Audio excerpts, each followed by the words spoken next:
کی ضرورت نہیں ہے، میں شارٹ کرتا ہوں. جتنے بھی میں نے نام لیے ریکارڈ میں آ گئے ہیں سارے، یہ سب غلط تفسیر کر رہے ہیں. اس کی تو کچھ اور ہی تفسیر ہے. میں تو یہ تفسیر اپنی طرف سے نہیں کر رہا. اور شروع میں نے آپ سے تائید لی تو آپ نے کہا بالکل اس کا یہی مطلب ہے، ریکارڈ موجود ہے. شروع میں تو آپ نے خود بھی یہی کہا تھا.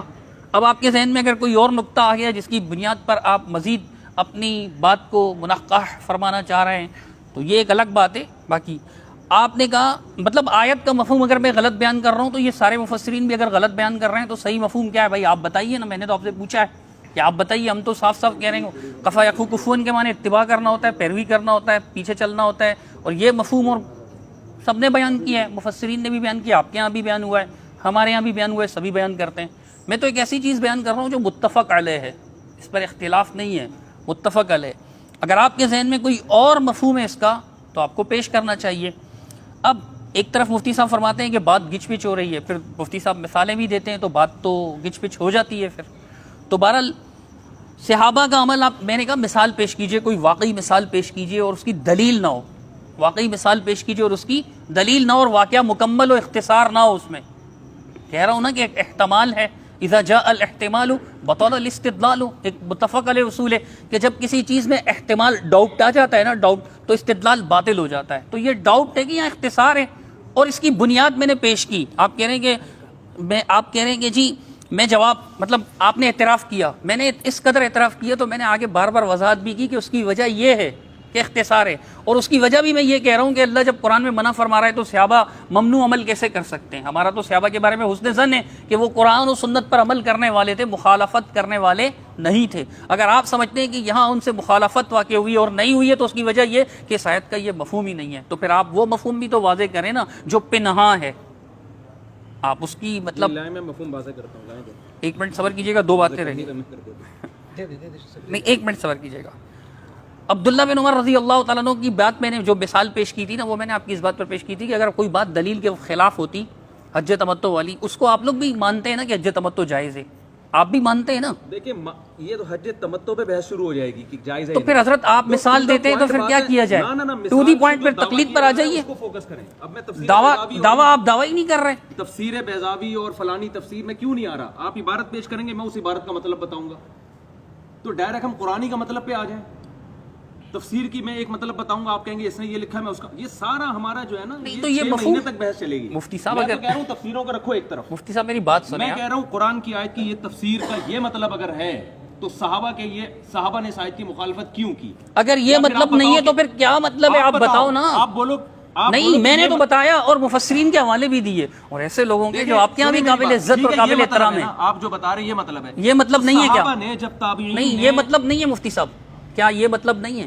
نہیں یہ مطلب نہیں ہے. جو پھر کیا ہے بتائیں؟ سے کوئی تعلق ہی نہیں. یہ سارے مفسرین نے غلط مطلب بیان کیا. ایک منٹ ٹھہریے گا مفتی صاحب ایک منٹ ٹھہریے گا پلیز. ایک منٹ ٹھہریے گا. اگر اس کا یہ مطلب نہیں ہے جن مفسرین نے یہ مطلب بیان کیا انہوں نے غلط بیان کیا. دیکھو بھاڑ میں جائے مفسرین کی جو ہے نا ایک طرف. یہ تو آپ زیادتی کر رہے ہیں، جذباتی ہو گئے. آپ جذباتی ہو گئے. احترام کے خلاف ہے یہ جملہ. احترام کی بات کیا کر رہے ہیں آپ؟ مفسرین کی طرف مجھے لے کر آ رہے ہو یار. ایک ایک عبارت میں پڑھ باڑ میں جائیں تو سخت جملہ ہے، آپ غصے میں ہو گئے. آپ بات کر رہے ہو قرآن و سنت کی، میں صحابہ کی بات کر رہے ہو بیٹھ کے. پانی دو تو آپ جناب سیدھی سی بات جو 1 گھنٹے سے میرا ٹائم ویسٹ کرنے کے لیے آپ بیٹھے ہوئے یہاں پہ، کوئی بات ہے یہ؟ گدھے کی طرح ہم چیختے رہے اور جناب بے فضول بات پہ. میں کہہ رہا ہوں قرآن کی آیت ولا تقف ما لیس لک بہ علم کا اگر یہ مطلب ہے کہ بغیر دلیل کے، میں کہتا ہوں اگر یہ مطلب نہیں ہے تو پھر آپ بتائیے نا کہ کیا مطلب ہے. میں بھی تو کہہ رہا ہوں کسی تابعی کا، کسی صحابی کا، یا کسی عامی کا کسی عالم کو فالو کرنا، بشرطے کہ وہ عالم کوئی گلاس پانی دیں، کافی غصہ آ رہا ہے، کو فالو کرنے والا ہو، قرآن و سنت کا عالم ہو. پانی دیں گلاس. مفتی صاحب کو کافی غصہ آ رہا ہے، گلاس پانی عالم. اب دیکھیں فضول باتیں نہیں کریں. میں فضول بات نہیں کر رہا. بات جو ہو رہی ہے میری سنیں آپ بیٹھ کے. میں سن رہا ہوں آپ کی بات، ایسا تو نہیں کہ نہیں سن رہا. بہت کام لینے درمیان میں، ٹھیک ہے نا. ایسا سیاست نہیں ہے کوئی. میں یہ کہہ رہا ہوں کہ قرآن کوئی یہ پانی پی لیں آپ. نہیں مجھے پانی نہ پلائیں، میں جب پینا ہوگا میں نے خود پی لوں گا، ٹھیک ہے نا. ایک عامی آدمی جب کسی عالم کی اتباع کرتا ہے اس اعتماد کی بیس پر کہ یہ مجھ سے زیادہ پڑھا لکھا ہے، مجھ سے زیادہ قرآن و سنت کو مانتا ہے اور اس میں دیانتداری ہے، یہ قرآن و سنت کے خلاف فتویٰ نہیں دے گا، تو ایسی اتباع یہ بغیر علم کے اتباع ہے ہی نہیں. یہ اس تقلید میں داخل ہے جو جائز تقلید ہے. اس کو آپ لا تقف ما لیس لک بہ علم میں داخل کر ہی نہیں سکتے، بلکہ یہ علم کے ساتھ کسی کی اتباع کی جا رہی ہے، یہ جائز عمل ہے.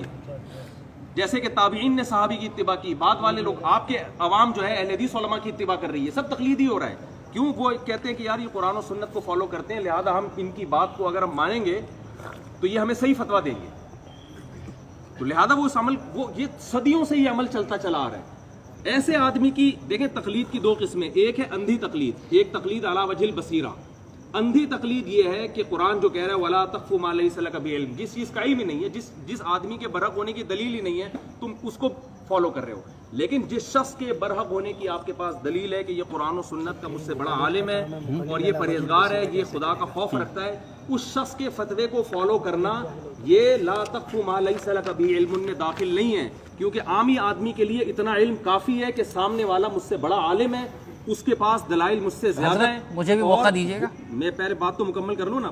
سامنے والا مجھ سے بڑا عالم ہے، وہ اللہ کو حاضر ناظر جان کر صحیح جواب دے رہا ہے کیونکہ اس میں تقویٰ ہے، پرہیزگاری ہے.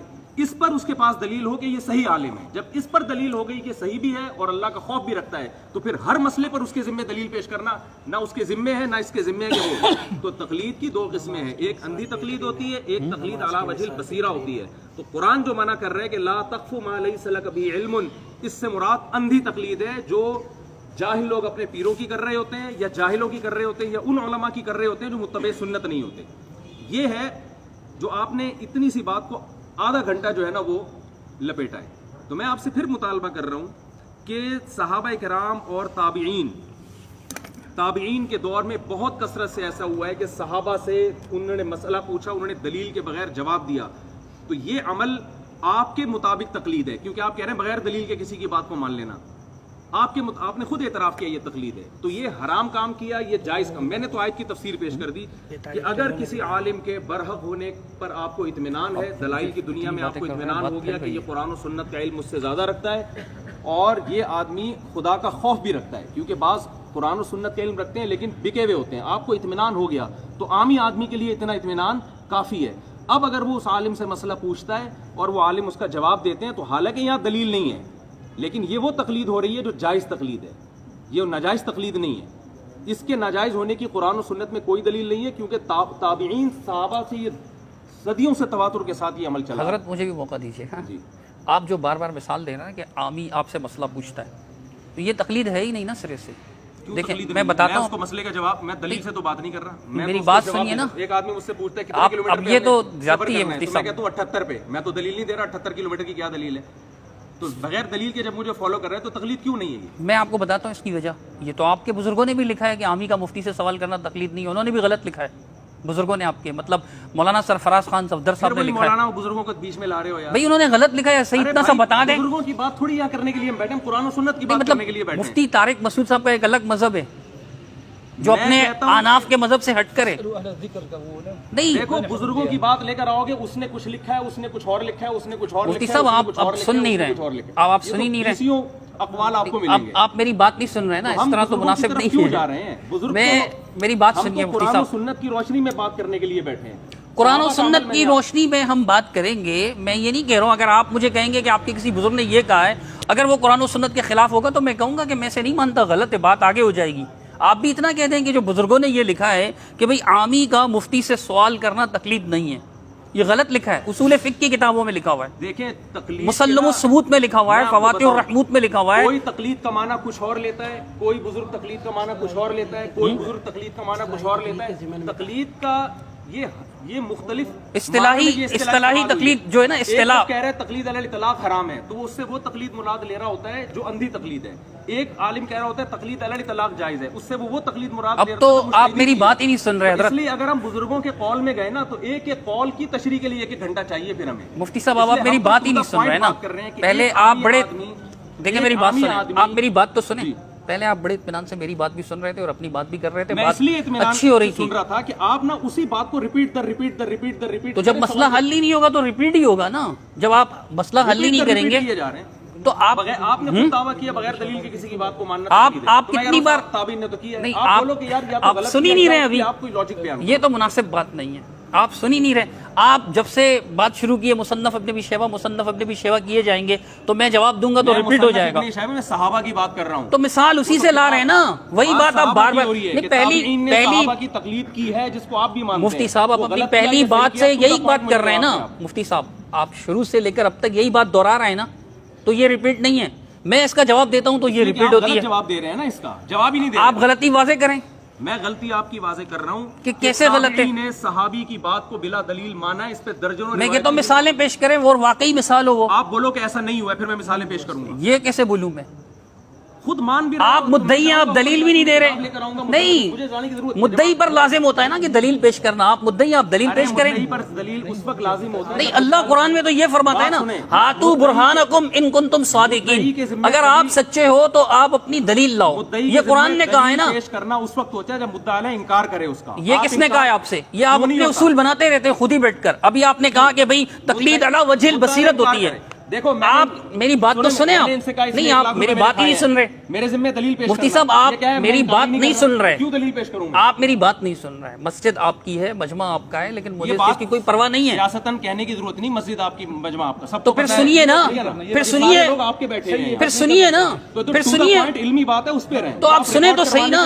نہیں, شو آپ مارتے ہیں پھر دنیا کو بھرم دکھائیں گے. مفتی صاحب کی مسجد میں گیا, مفتی صاحب. ارے بھرم کی بات نہیں ہے. کیمرہ میں نے آپ کا لگوایا. آپ سے بڑوں سے بات کر چکا ہوں میں, آپ کا کیا بھرم دکھاؤں گا؟ گھنٹے سے یار آپ کے بڑوں سے میں بات کر چکا ہوں جو آپ سے بڑے ہیں کئی لحاظ سے. میں چھوٹے سے تم بات نہیں کر پا رہے ہو یار. بات موجود ہے ریکارڈ میں, مفتی صاحب ریکارڈ پر موجود ہے. آپ کہہ رہے ہیں آپ میری بات ہی نہیں سن رہے. تنگ آمد بجنگ آمد والی بات کر رہے ہیں آپ. شور ہی نہیں. میں کہہ رہا ہوں آپ انکار کرو کہ آپ بالکل عام لوگوں کی طرح شور کر رہے ہیں. آپ شور کر رہے ہیں, آپ مجھے بولنے ہی نہیں دے رہے. بشرطے کہ مدعا علیہ انکار کرے. یہ اصول کہاں ہے؟ یہ اصول کہاں ہے حضرت؟ پوری دنیا کا مسلمہ اصول ہے. نہیں دکھائیں گے. یہ آپ کہہ رہے ہیں بغیر دلیل کے, تو پھر مدعی کے ذمہ. میں کہہ رہا ہوں آپ ثبوت پیش کریں. ہاتو برہانکم ان کنتم صادقین قرآن نے کہا یا نہیں؟ اگر تم سچے ہو تو اپنی دلیل پیش کر دو. قرآن نے کہا ہے کہ ان لوگوں سے مطالبہ کیا جو انکار کر رہے ہیں. ہاں, تو میں کہہ رہا ہوں آپ واقعی مثال پیش کریں. تقلید کی مثال نہیں ہے, تقلید کی مثال نہیں ہے. چونکہ شاہ ولی اللہ جیسا بندہ بھی لکھتا ہے کہ 4 صدی سے پہلے یہ تقلید کا سسٹم نہیں تھا. دلیل لے کر آؤ جو مشرکین. سوال کرنا تقلید ہے ہی نہیں. آپ میری بات ہی نہیں سن رہے. اب آپ میری بات ہی نہیں سن رہے. تکرار ہو رہی ہے, میری بات نہیں سن رہے. آرام آرام سے بات کریں. آپ کہہ رہے ہیں اللہ وجہ بصیرہ تقلید ہوگی. مقلد میں بصیرت ہوتی ہے؟ مقلد میں تقلید تو جاہل کے لیے ہے. وہ بصیرت سے خالی تھی. کس نے تقلید کی؟ وہ تو سوال تھا. سوال تقلید ہوتا ہی نہیں ہے. نہیں تھی وہ تقلید, اگر نہیں تھی وہ فالو کر رہے ہیں, صحابی کے فتوے کو فالو کر رہے ہیں. دیکھیں مفتی صاحب میری بات سنیں. حالانکہ آپ تقلید کی تعریف یہ کر رہے ہیں. حضرت میری بات تو سنیں ذرا, ادھر دیکھیں آپ. فَاسْأَلُوا أَهْلَ الذِّكْرِ إِن كُنتُمْ لَا تَعْلَمُونَ قرآن کا حکم ہے یا نہیں؟ اب قرآن کو ماننا تقلید ہے. دیکھو فَاسْأَلُوا أَهْلَ الذِّكْرِ إِن كُنتُمْ لَا تَعْلَمُونَ, تمہیں علم نہیں ہے تو ان سے پوچھو جو علم رکھنے والے ہیں. جب پوچھو گے تو ان کے فتوے کو فالو بھی کرو گے نا. تو پتہ چلا کہ ایک عالم کے فتوے کو فالو کرنا نہیں جائز عمل ہے. آپ میری بات سنیں. آپ تقلید کہو یا اتباع کہو یا کچھ بھی کہو. آپ کہہ رہے ہیں فَاسْأَلُوا أَهْلَ الذِّكْرِ إِن كُنتُمْ لَا, فہیم صاحب بولیں تو سن لیں. فَاسْأَلُوا أَهْلَ الذِّكْرِ إِن كُنتُمْ لَا تَعْلَمُونَ جب وہ بات کرے گا تو آپ اس کو فالو بھی کرو گے نا؟ نہیں کریں گے, چونکہ صرف یہ آیت تو نہیں ہے نا کہ فَاسْأَلُوا أَهْلَ الذِّكْرِ إِن كُنتُمْ لَا تَعْلَمُونَ. اس کے ساتھ ساتھ یہ آیت بھی تو ہے نا کہ وَلَا تَقْفُ مَا لَيْسَ لَكَ بِهِ علم, جس چیز کا علم نہ اس کی پیروی نہ کرو. پینترا نہیں بدل رہا ہوں. 2 آیتیں ساتھ ملائیں گے کہ ایک آیت کے دوسرے کے خلاف مفہوم بیان کریں گے. میں کہتا ہوں اچھا میری بات سنیے آپ. مفتی صاحب میری بات سنیے. اگر ایک بندہ ایک رافضی مفتی سے سوال پوچھتا ہے, رافضی مفتی سے سوال پوچھتا ہے اور وہ اس کو رافضی مفتی جواب دیتا ہے, تو ایک عام آدمی جو ہے, عام آدمی جاہل مقلد جو ہے, کیونکہ مقلد تقلید تو جاہل کے لیے, یہ سرفراز خان صفدر صاحب نے لکھا ہوا ہے, بڑوں نے لکھا ہوا ہے, ان کا کیا قصور, بڑوں نے بھی لکھا ہوا ہے کہ تقلید جاہل ہی کے لیے ہے. تو آپ مجھے یہ بتائیے, آپ تو ماشاءاللہ عالم ہو, جاہل نہیں ہو, آپ کو تو تقلید کرنی ہی نہیں چاہیے, لیکن آپ مجھے یہ بتائیے کہ ایک رافضی مفتی سے ایک بندہ سوال پوچھتا ہے, وہ عام آدمی رافضی مفتی اس کو جواب دیتا ہے, وہ اس پہ عمل کرے, یہ قرآن کی آیت کے مطابق ہے؟ رافضی مفتی کی تقلید کرنا یہ اس مفتی میں داخل نہیں ہے جس کا برحق ہونا دلائل سے ثابت ہے. ہم اس مفتی کی بات کر رہے ہیں جس کا برحق ہونا دلائل سے ثابت ہو. ہاں, تو برحق ہونا کیسے ثابت ہوگا؟ برحق ہونا کیسے ثابت ہوگا؟ برحق ہونا جن کے علم پر اتفاق ہے پوری امت کا. اجماع امت بھی ایک بہت بڑی دلیل ہے. بہت اچھا. جس کے علم پر مجتہد ہونے پر پوری امت کا اجماع ہو, اجماع امت بذات خود ایک دلیل ہے. ہم اس کی تقلید کی بات کر رہے ہیں. ہم کسی رافضی کی یا کسی پکوڑے والے کی تقلید کی بات تھوڑی کر رہے ہیں. نہیں میری بات سنیے میں نہیں آپ جس طرح کہہ رہے ہیں نا دیکھیں آپ بات سنتے ہی نہیں ہے نا. انہوں نے بڑی ایک بات کی کہ تابعی جب صحابی سے پوچھ رہے ہیں تو فاسألوا اہل الذکر ان کنتم لا تعلمون کے مفہوم میں یہ داخل ہے. یہ اچھی بات کی انہوں نے کہ یہ فاسألوا اہل الذکر ان کنتم لا تعلمون. میری بات تو سنیں نا. علم نہیں تھا انہوں نے صحابی سے پوچھا کیونکہ تابعی کے پاس علم نہیں ہے. صحابی نے جواب دے دیا, ٹھیک ہے نا, سوال پوچھا انہوں نے جواب دیا, انہوں نے اس جواب کو فالو کیا. تو یہ جو تابعی نے صحابی کو فالو کیا ہے حالانکہ صحابی نے دلیل نہیں دی ہے, تو بغیر دلیل کے تابعی نے جو صحابی کو فالو کیا آپ اس کو جائز کہیں یا ناجائز کہیں؟ اگر میں اس کا جواب دوں آپ کو, میں آپ کی اس بات کا جواب دیتا ہوں آپ کو. ایک منٹ میری بات تو سنیں نا حضرت, میری بات تو سنیں نا. آپ نے یہاں پر جب ہماری بات شروع ہوئی تھی میں نے آپ سے پوچھا تھا کہ عقیدے میں تقلید جائز ہے, آپ نے کہا جائز نہیں ہے. میں نے آپ سے پوچھا تھا حلت و حرمت کے مسئلے میں تقلید جائز ہے, آپ نے کہا تھا جائز نہیں ہے. میں نے آپ سے پوچھا تھا منصوص مسئلہ یعنی وہ مسئلہ جو قرآن و حدیث میں موجود ہے اس میں تقلید جائز ہے, آپ نے کہا تھا جائز نہیں ہے. تو آپ کو جو مثال پیش کریں گے نا, میں اس لیے کہہ رہا ہوں آپ مثال پیش کریں کہ وہ مسئلہ عقیدے کا ہے تو پھر تو اس میں تو تقلید آپ کے اصول پر بھی جائز نہیں ہے. میری بات تو سنیے نا, یہ تو حلال و حرام کا مسئلہ ہے, حلال و حرام میں تو تقلید آپ کے نزدیک بھی جائز نہیں ہے. تو پھر کیوں کر رہا ہے تابعی صحابی کی؟ تو پھر آپ کیوں کہہ رہے ہیں کہ تقلید ناجائز ہے حلال و حرام میں؟ بولیے کہ جائز ہے. حلال و حرام کا مسئلہ ہے نا طلاق کا. ہاں تو آپ کہہ رہے ہیں فتویٰ دے رہے ہیں 3 دینے والے کو کہ ہو گئی ہے بیوی حرام. حلال و حرام کا مسئلہ ہے. تابعی عبداللہ بن مسعود سے بغیر دلیل کے اپنی بیوی کو حرام سمجھ کے چلے جاتے ہیں. حلال و حرام کے مسئلے میں تابعی کیوں کر رہے ہیں؟ سوال یہ پیدا ہوتا ہے. وہ تو بغیر دلیل کے فالو کر رہے ہیں. میری بات تو سنیں مفتی صاحب, یا تو ٹائم مقرر کر لیں نا. مفتی صاحب میری بات سنیں, ٹائم مقرر کر لیں, 5 منٹ ٹائم مقرر کر لیں. آپ اپنے 5 منٹ میں بولیں, میں اپنے 5 منٹ میں بات کروں صاحب اگر 1 منٹ بولیں. وہ جو مصنف ابن ابی شیبہ کی مفتی صاحب بات کرتے ہیں یا عبدالرزاق کی یا سنن کبریٰ امام بہقی رحمہ اللہ کی, اس طرح ابن خزیمہ کی جتنی بھی آثار صحابہ نقل کرتے ہیں اس میں ایک تابعی نے کبھی بھی صحابی کے اس طرح بات کو فالو نہیں کیا کہ اس پر دلیل نہ ہو. اگر صحابی سے اس نے نہیں پوچھا ہوا ہو تو اسی باب میں اللہ کی نبی سے وہی روایت نقل ہوتی ہے. دیکھیں میں آپ کی بات سمجھ گیا, بہت اچھی بات کی اگر آپ ہمیں پیش بہت کریں. بہترین بات کی آپ نے کہ تابعی نے صحابی کو فالو کیا, دلیل کا مطالبہ تو نہیں کیا لیکن فی نفسی ہی دلیل اس پر موجود تھی. ٹھیک ہے نا, فی نفسی ہی دلیل موجود تھی لیکن تابعی نے صحابی سے دلیل پوچھی نہیں. دلیل معلوم تھا سب, تابعی کو معلوم ہوتی تو پھر صحابی سے کیوں پوچھتے؟ وہ جب دلیل تابعی کو معلوم ہوتی تو کیوں پوچھتے؟ بعض اوقات معلوم بات پہ بھی سوال کیا جاتا ہے. سوال اس لیے کیا جاتا ہے کہ اس پر دلیل ہے یا نہیں ہے, تو اس نے جب کنفرم ہو جاتا ہے تو کنفرم کرنے کے لیے اس نے کہا دلیل تو موجود تھا اصل میں اللہ کی نبی سے, لیکن کچھ مسائل ایسے ہوتے ہیں ماشاءاللہ, یعنی آپ کا دیکھیں ہر چیز کو تنقیح کرنی پڑتی ہے نا سمجھنے کے لیے. تابعی نے صحابی سے طلاق کا مسئلہ پوچھا, ٹھیک ہے نا, صحابی نے فتویٰ دیا کہ ہو گئی ہے, ٹھیک ہے, تو تابعی کے پاس دلیل موجود نہیں تھی, تبھی تو صحابی سے پوچھا, ہوتی تو کیوں پوچھتے وہ؟ ان کو تو نہیں پتا تھا حدیث میں کیا ہے. صحابی کے پاس دلیل موجود تھی مگر انہوں نے تابعی کو بتائی نہیں, وہ دلیل. تو اب تابعی صحابی کو جو فالو کر رہا ہے دلیل موجود تو ہے لیکن صحابی کے سینے میں وہ بتا نہیں رہے تابعی کو. تابعی پھر بھی صحابی کو فالو کر رہے ہیں بغیر دلیل کے. یہ نہیں, بغیر دلیل کا مطلب نہیں کہ دنیا میں دلیل موجود ہی نہ اس سرے سے, لیکن صرف اعتماد کر رہے ہیں تابعی صحابی پر کہ بھائی یہ ہم سے زیادہ پڑھے لکھے ہیں, انہوں نے نبی مفتی کی صاحب صحبت. میری بات ابھی میری مکمل ہونے دے, ٹھیک ہے نا. تو پھر ہماری کب ہوگی؟ 5 منٹ رکھ لیں تو تاکہ ایک دوسرے کو کراس نہ کریں. اس کو تابعی صحابی کی بات کو تو مان نہیں رہے, اس اعتماد کی بیس پہ لے رہے ہیں کہ یہ ہم سے زیادہ پڑھے لکھے ہیں, ان کو قرآن و سنت ہم سے زیادہ آتا ہے. ہوگی ان کے پاس کوئی دلیل, ہمیں اگرچہ معلوم نہیں ہے لیکن یہ بغیر دلیل کے بات کر نہیں سکتے. اس اعتماد کی بنیاد پر بغیر دلیل کے تابعی نے صحابی کی بات کو فالو کیا, یعنی دلیل کے مطالبے کے بغیر. مطالبہ نہیں کیا, اعتماد کی بیس پہ. تو میں کہہ رہا ہوں اگر کوئی عامی آدمی جو تابعی کی نے جو صحابی کے ساتھ معاملہ کیا, ایک عامی آدمی کسی مفتی یا کسی عالم یا ابو حنیفہ یا شافعی کی بات کو اس بیس پہ لیتا ہے کہ یہ مجھ سے زیادہ پڑھے لکھے تھے, یہ قرآن و سنت مجھ سے زیادہ جانتے ہیں, دلیل ان کے پاس ہوگی لیکن مجھے معلوم نہیں ہے, تو میں اعتماد کی بیس پر ان کی بات کو فالو کر رہا ہوں دلیل کے مطالبے کے بغیر. تو کیا یہ عمل ناجائز ہے؟ اگر یہ ناجائز ہے تو تابعی نے یہ کام کیا, وہ کیوں جائز ہو گیا؟ یہ تو بات آپ کئی بار ریپیٹ کر چکے ہیں مفتی صاحب, میں اس کا کئی بار آپ کو جواب دے چکا ہوں. میں نے آپ سے میں ٹو دی پوائنٹ بتا رہا ہوں کہ دیکھیں آپ خود کہہ رہے ہیں جو اصول آپ نے بنائے نا, آپ نے پہلے کہہ دیا ہوتا. میں نے آپ سے پوچھا تھا عقیدے میں تقلید جائز ہے, آپ نے کہا نہیں. میں نے کہا حلال و حرام میں تقلید جائز ہے, آپ نے کہا جائز نہیں ہے. پھر میں نے آپ سے پوچھا تھا کہ جی جس مسئلے میں نص موجود ہو واقعہ میں اس میں تقلید جائز ہے, آپ نے کہا نہیں. تو یہ مسئلے جو آپ بتا رہے ہیں تو آپ مثال جب پیش کریں گے نا تو پھر دیکھا جائے گا کہ یہ مسئلہ حلال و حرام کا ہے یا یہ مسئلہ عقیدے کا ہے یا یہ مسئلہ اجماعی ہے یا محض اجتہادی ہے؟ اگر اجتہادی ہوگا تو اجتہاد میں ہی تو تقلید جائز ہے، باقی چیزوں پہ تو آپ بھی غیر مقلد ہیں ہماری طرح، عقیدے میں آپ بھی غیر مقلد ہیں، منصوص مسائل میں آپ بھی غیر مقلد ہیں۔ تقلید اگر اتنی اچھی چیز ہوتی تو ان چیزوں میں آپ تقلید کیوں نہ کرتے، عقائد میں کیوں تقلید نہ کرتے؟ ایسا نہیں ہے کہ تقلید سے کوئی تاج سر پہ سج جاتا ہے۔ میری عرض سنیں، میں یہی عرض کر رہا ہوں کہ آپ مجھے صرف اتنا بتا دیں کہ جو مثال آپ پیش کریں گے مثال واقعی میں پیش کریں گے، تو میں اسی لیے کہہ رہا ہوں کہ دیکھیں ہم تو سمجھنے کے لیے بیٹھے ہیں نا، اگر آپ کی بات درست ہوئی تو میں انکاری نہیں ہوں الحمدللہ، آپ مثال پیش کریں، واقعی جو مثال آپ پیش کر رہے ہیں وہ حلال و حرام، یا تو پھر آپ اصول بدلیں کہ نہیں حلال و حرام میں بھی تقلید جائز ہے، یا تو آپ اصول بدلیں۔ جو اجتہادی مسائل جن میں حلال و حرام میں اختلاف ہو، ہر حلال و حرام اجماعی نہیں ہوتا، بہت سے حلال و حرام ہیں کہ ایک کے نزدیک حلال ہے، ایک کے نزدیک حرام ہے، تو حلال و حرام میں بھی اجتہاد ہوتا ہے، ٹھیک ہے نا؟ تو ان مسائل میں اگر حرام و حلال کے اجتہاد میں کسی سے غلطی ہو جائے تو اس کو برا بلا کہیں گے؟ برا بلا نہیں کہیں گے، وہ کوئی بھی ہو، مسلم ہو، کوئی بھی مسلم ہو، مطلب مسلم عالم ہو، کوئی بھی، جیسے امام ابن تیمیہ ہوں مثال کے طور پہ، حلال و حرام کے مسئلے میں حرام و حلال کے مسئلے میں بھی غلطی ہو سکتی ہے، بالکل ہو سکتی ہے، اجتہادی خطا ہو سکتی ہے نا، اور اس اجتہادی خطا میں اس کو معذور ہی جانا جائے گا۔ کو معذور سمجھا جائے گا، عامی آدمی کو نہ اجتہاد کرنے کی اجازت ہے، نہ غلطیوں کی، نہ صحیح بات، وہ اہل نہیں ہے۔ نہیں تو عامی آدمی پر جو آپ بلا وجل بصیرت و تقلید کی شرط لگا رہے ہیں تو اس میں بصیرت ہوتی ہے؟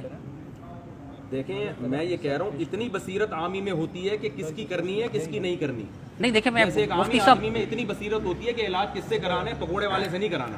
عامی آدمی میں علاج کی بصیرت نہیں ہوتی۔ مفتی صاحب عامی صرف بھائی بات مکمل ہونے دیں ابھی، ایک عامی آدمی آپ بات ہی کرتے چلے آتے ہیں، بولنے نہیں دے تو رہے۔ پھر میں کہہ رہا ہوں ٹائم رکھیں آپ۔ عامی آدمی میں اصل میں آپ ہوشیاری دکھا رہے ہیں، ہوشیاری نہیں دکھا رہا نا، کاٹتے ہیں درمیان۔ ٹو دی پوائنٹ بات کرنے کو آپ نے کہا تھا، میری بات سنیں نا۔ عامی صرف لازمی ہے کہ دیوبندی یا اہل حدیث ہو، عامی قادیانی بھی ہو سکتا ہے، تو وہ اپنے مولوی سے جا کے پوچھے گا، اس میں اتنی بصیرت ہے کہ میرا قادیانی، اتنی بصیرت وہ قادیانی کو اچھا سمجھ رہا ہے نا، جیسے دیوبندی اور اہل حدیث اپنے عالم کو تقلید کر رہا ہے۔ ختم نبوت کے عقیدوں میں تقلید ہوتی ہی نہیں ہے، عقیدے میں تقلید جائز نہیں ہے، بالکل جائز نہیں۔ تو مسئلہ پھر آپ پیش کریں گے تو پتہ چلے گا کہ صحابی تابعی نے جو سوال کیا تھا وہ عقیدے کا سوال تو نہیں ہے۔ 3 طلاق کا مسئلہ تو حلال و حرام کا ہے، تو حلال و حرام میں کیا اجتہاد نہیں ہو سکتا، غلطی نہیں ہو سکتی؟ ہو سکتی ہے، پھر بھی تابعی صحابی کی تقلید کر رہے ہیں اس میں نہیں تو پھر رسول، میں آپ کو بتا رہا ہوں کہ دیکھیں حلال و حرام میں جب آپ کہہ رہے ہیں کہ خطا ہو سکتی ہے نا، خطا ہو سکتی ہے کہ نہیں ہو سکتی؟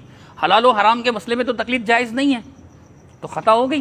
بھائی حلال و حرام میں یہ تقلید نہیں ہے، سوال پوچھنا تقلید نہیں ہے۔ مسائل ہے نا، آپ مثال پیش کریں گے، تو سوال ہی تو پوچھے جا رہے ہیں، پھر آگے ان کو بغیر دلیل کے فالو کیا جا رہا ہے۔ حضرت جو آپ مثال دے رہے ہیں وہ حلال و حرام کی ہے، حلال و حرام میں تو آپ کہہ رہے ہیں تقلید جائز ہی نہیں ہے، اور پھر آپ عامی کرتے ہیں نا، بھئی ہمارا عامی ہوگا وہ ہم سے معتقد ہوگا، دیوبندی چلو مفتی طارق مسعود صاحب کے پاس آ جائے گا یا کسی اچھے مفتی صاحب کے پاس آ جائے گا، لیکن جو قادیانی ہے وہ بھی تو بیچارہ عامی ہے، وہ بھی تو اپنے بصیرت ہونی چاہیے کہ کس کی کرنی ہے، شیخ بصیرت۔ حضرت میں بصیرت کا جواب دے رہا ہوں، آپ سنیے نا، میں یہ کہہ رہا ہوں کہ ہمارے لوگوں کو تو چلو علماء سے پوچھتے ہیں آ کر، اہل حدیث ہو یا دیوبندی علماء سے پوچھتے ہیں، وہ اپنے علماء کو اچھا سمجھتے ہیں اس لیے پوچھتے ہیں، ٹھیک ہے۔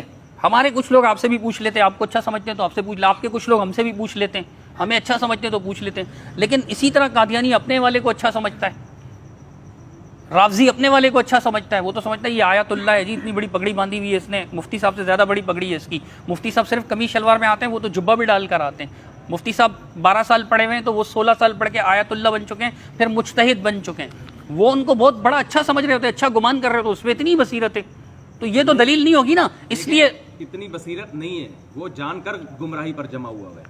اگر اتنی بصیرت ہوتی تو اللہ اس کو اس سے زیادہ کا مکلف، تو ایسا ہی فتویٰ دیکھیں نا، میں آپ کو بتا رہا ہوں، میں عرض کر رہا ہوں کہ ایسی ہی بات جو میں آپ نے کہی کہ بھئی وہ جان بوجھ کر گمراہی پر، ایسے تو ان کے مولوی ان کو کہہ دیں گے کہ یہ جو ان کے عوام دیوبندی اور اہل حدیث ہے، گورنمنٹ کی طرف سے بھی پابندی نہیں ہے، ہم تو پھر وہ آپ کو کہہ دیں گے گورنمنٹ کی طرف سے پابندی نہیں ہے اس لیے طارق مسعود صاحب نے ایسا کہہ دیا۔ دلیل سے بات کریں گے نا، دلیل تو پھر قرآن سے پیش کرے نا آپ، قرآن تو یہ کہتا ہے کہ اتبعوا ما، میں تو ولا تکفو جو پیش کر چکا ہوں ابھی تک وہ کلیئر نہیں ہوا، دلیل پیش کر رہے ہیں، فاسألوا اہل الذکر ان کنتم لا تعلمون، تو حضرت یہ تقلید نہیں ہے، عالم نہیں ہو تو مفتی نہیں ہو تو مجتہد نہیں ہو تو اہل علم کو فالو کرو، تو یہ تقلید نہیں ہے، اللہ کا حکم ماننا تقلید ہے، یہ تو جائز ہے، نہیں اللہ کا حکم ماننا تقلید ہے، مفتی صاحب اللہ کا حکم ماننا تقلید ہے، ہم تو یہی تو کہتے ہیں نا، اللہ کا حکم ماننا تقلید ہے ہی نہیں، دیکھو اللہ کا حکم دلیل نہیں ہے، چھوڑ دیکھیں تقلید تو کہتے ہیں نا بغیر دلیل، دیکھیں یہ آپ پہلے تسلیم، علماء سے پوچھو، مفتی صاحب یہ آپ پہلے تسلیم کر چکے ہیں حضرت کہ بے دلیل بات ماننے کو تقلید کہتے ہیں، اللہ کی بات دلیل نہیں ہے، آپ دو چیزوں کو خلط مل کر رہے ہو، آپ خلط مل کر رہے ہیں خود،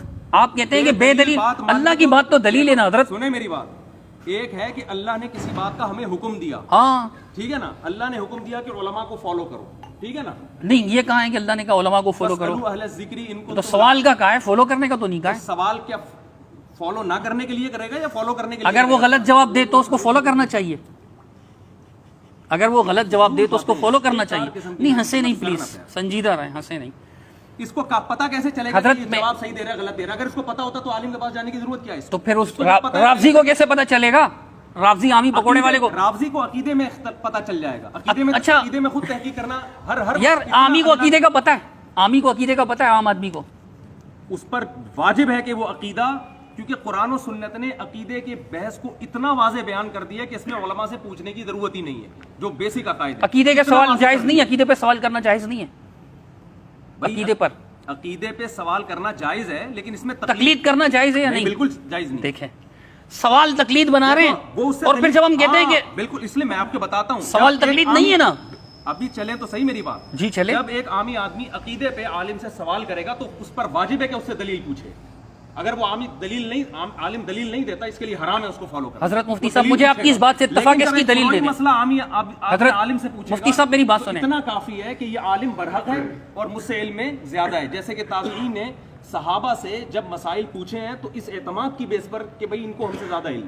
حضرت مفتی صاحب جب ایک منٹ ٹھہریے گا تو دلیل اس کو پیش کرنی پڑے گی، صرف سوال کافی نہیں. میری بات سنیے. آپ نے کہا بہت اچھی بات کہی کہ بھئی عام آدمی جب کسی عالم آدمی سے یا مفتی صاحب سے عقیدے پر سوال پوچھے گا تو اس پر واجب ہے کہ دلیل مانگے. واجب ہے نا؟ آپ مجھے اس کی دلیل دیں. دلیل مانگنا واجب ہے. یہ کہہ رہے ہیں کہ عام آدمی، پکوڑے والا، شربت والا، گنے کے رس والا، گنے کے جوس والا، جوتے پالش کرنے والا مسلمان جب کسی عالم سے، مفتی سے، چلتے پھرتے سے نہیں، پکوڑے والے سے نہیں، مفتی صاحب سے سوال پوچھے گا عقیدے پر، تو اس عامی آدمی پر یہ واجب ہے کہ وہ اس عالم سے، مفتی سے دلیل طلب کرے. اس وجوب کی دلیل دیں. اس وجوب کو آپ خود تسلیم کر چکے ہیں کہ عقیدے میں تقلید جائز نہیں ہے. یہ خود آپ تسلیم کر چکے ہیں، ٹھیک ہے نا؟ تو جو آپ کی دلیل ہے وہی میری دلیل ہے. اجتہادی مسائل میں ایک منٹ دیکھیں نا، یہ تو اختلاف ہی نہیں ہے نا کہ آپ اس پہ دلیل مانگ رہے ہیں. حضرت اس طرح اگر دلیل نہیں مانگے گا تو پھر قادیانی بھی برحق ہیں، پھر تو رافضی بھی برحق ہیں. ظاہر ہے پہلے جب تو حق نہ حق کی حق اور نہ حق کی تفریق دلیل سے ہوگی نا حضرت. آپ کی بات کا خلاصہ یہی نکال جا سکتا ہے. مثلا آپ کہہ رہے ہیں کہ دیکھیں قادیانی بھی فتویٰ دیتا ہے، اس کا فتویٰ کسی کام کا نہیں ہے. تو مجھے اور آپ کو الحمدللہ بصیرت ہے، الحمدللہ ہمارے لوگوں کو ہے.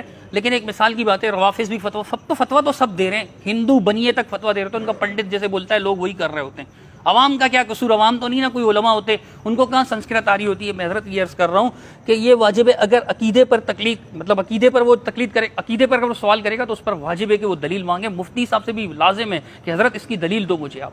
تو میں کہتا ہوں کہ اگر اجتہادی اس کی آپ دلیل دیں تو آپ کہتے ہیں عقیدے میں تقلید جائز نہیں ہے. بات یہ تھی اصل میں کہ میں نے آپ سے پوچھا کہ عقیدے میں تقلید جائز نہیں، واجب ہے دلیل مانگنا. آپ نے یہ ارشاد فرمایا تو اس کی کیا دلیل ہے؟ آپ نے کہا آپ تسلیم کر چکے ہیں کہ عقیدے میں تقلید جائز نہیں ہے. جی میں مفتی صاحب میری بات سوال مکمل ہو جائے. میں نے عرض کیا تھا کہ ٹھیک ہے یہ بات تو سمجھ میں آ گئی، تو یہ تو دلیل سے ثابت عقیدے میں تقلید جائز نہیں ہے، یہ کس دلیل سے ثابت ہے؟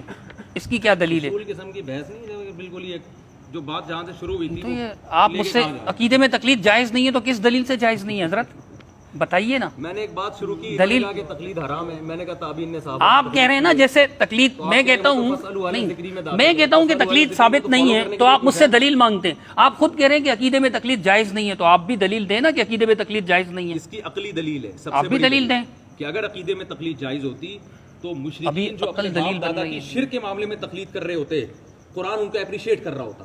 قرآن کہہ رہا ہے وَلَوْ كَانَ آبَاؤُهُمْ لَا يَعْقِلُونَ شَيْئًا وَلَا يَهْتَدُونَ. ان پر دلیل لے کر آؤ جو یہ شرک کر رہے ہیں نا. ہاتھو برہانکم ان کنتم صادقین. اس میں باپ دادا کو فالو کرنا کافی نہیں ہے، بلکہ قرآن کہہ رہا ہے اس کی دلیل لے کر آؤ کہ یہ بتوں کو تم نے کیوں معبود بنا رکھا ہے. اجتہادی مسائل میں کافی ہے. اجتہادی مسائل میں دیکھیں تقلید ہوتی کن چیزوں میں؟ عقیدے میں قرآن اور سنت نے عقیدے کے باب کو اتنا واضح کر دیا. مجھے تک پورا نہ بات مکمل کروں آپ خاموش ہیں.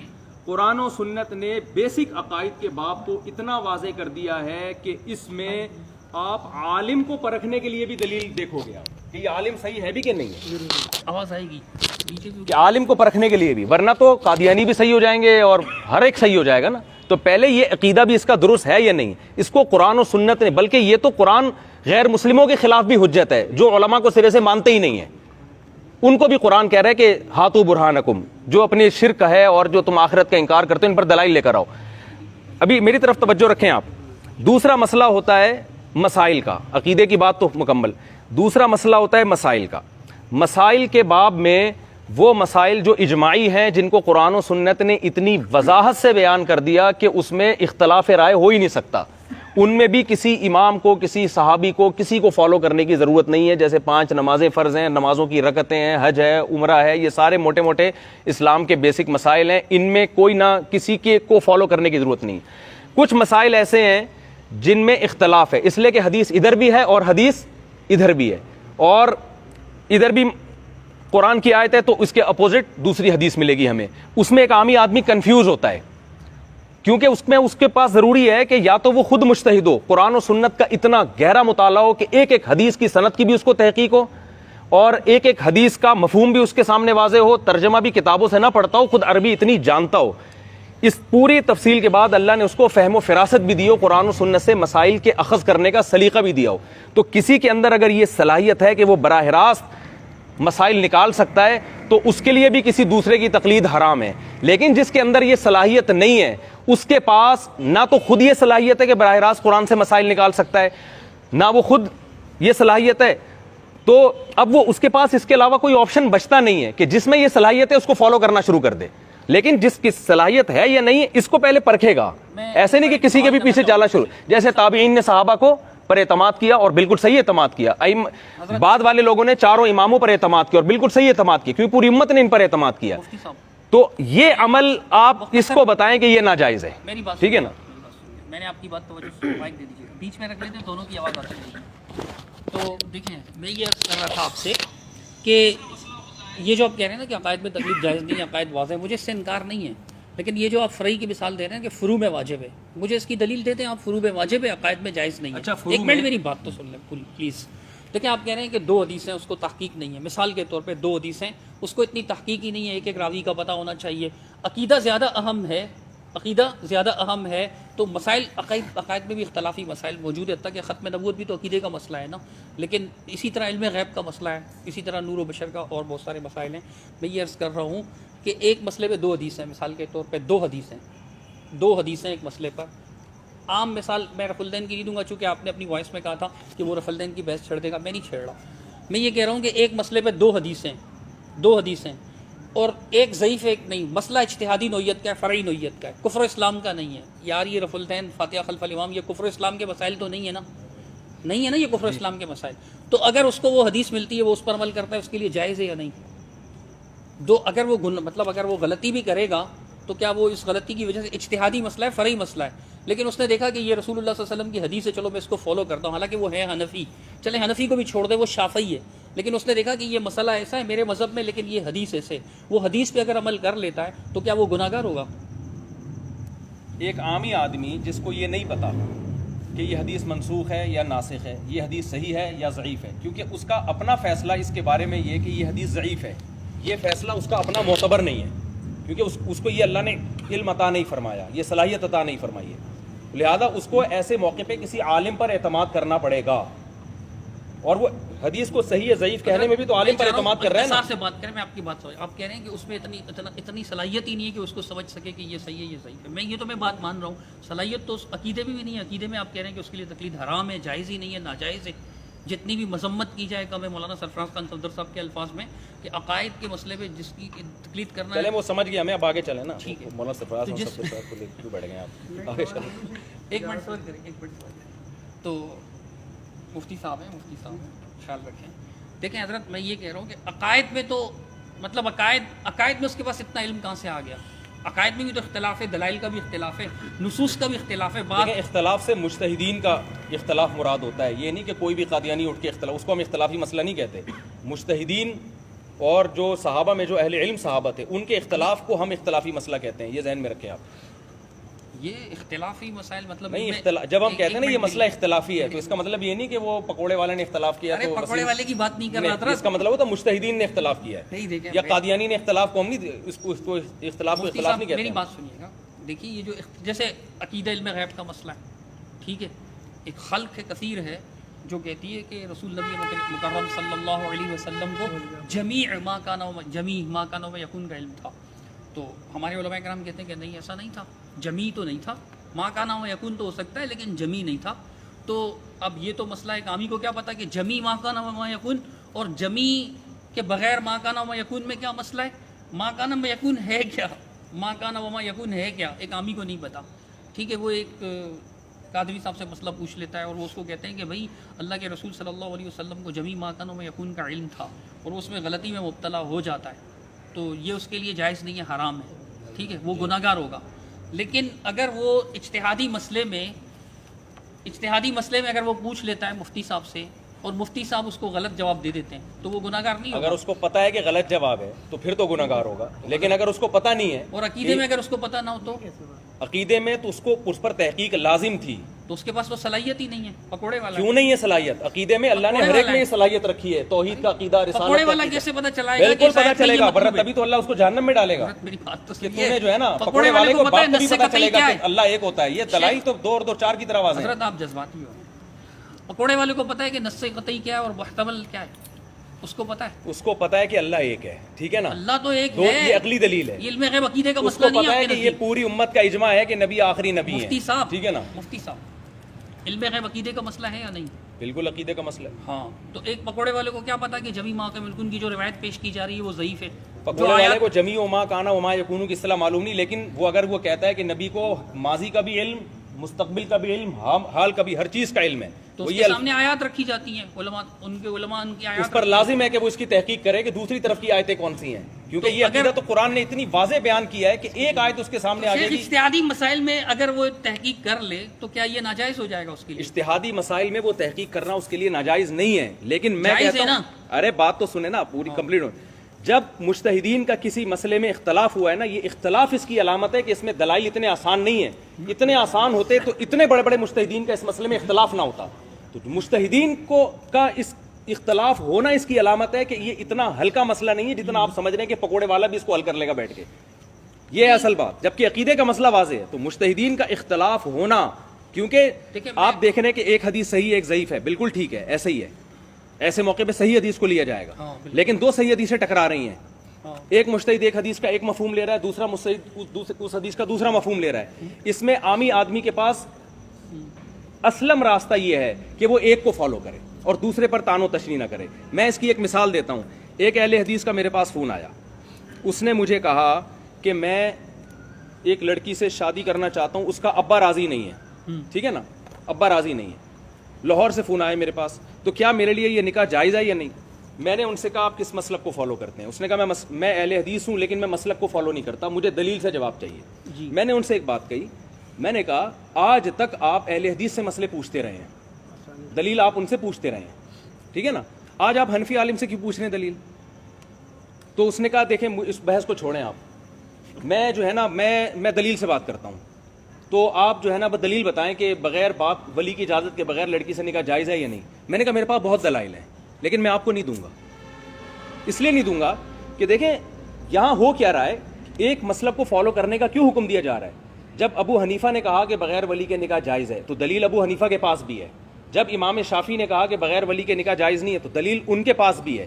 دونوں کے پاس دلیل ہے, لیکن اس دلیل کی تطبیق میں دونوں ائمہ سے تطبیق نہیں ہو سکی کہ ایک رائے پہ جمع ہو جائیں. جب دونوں اماموں سے نہیں ہو سکا یہ کام, کیونکہ اتنا تعارض ہے, ایک کو ایک بات صحیح لگتی ہے دوسرے کو دوسری بات صحیح لگتی ہے. بات کمپلیٹ ہونے سے پہلے نہیں ہوئی نا کمپلیٹ.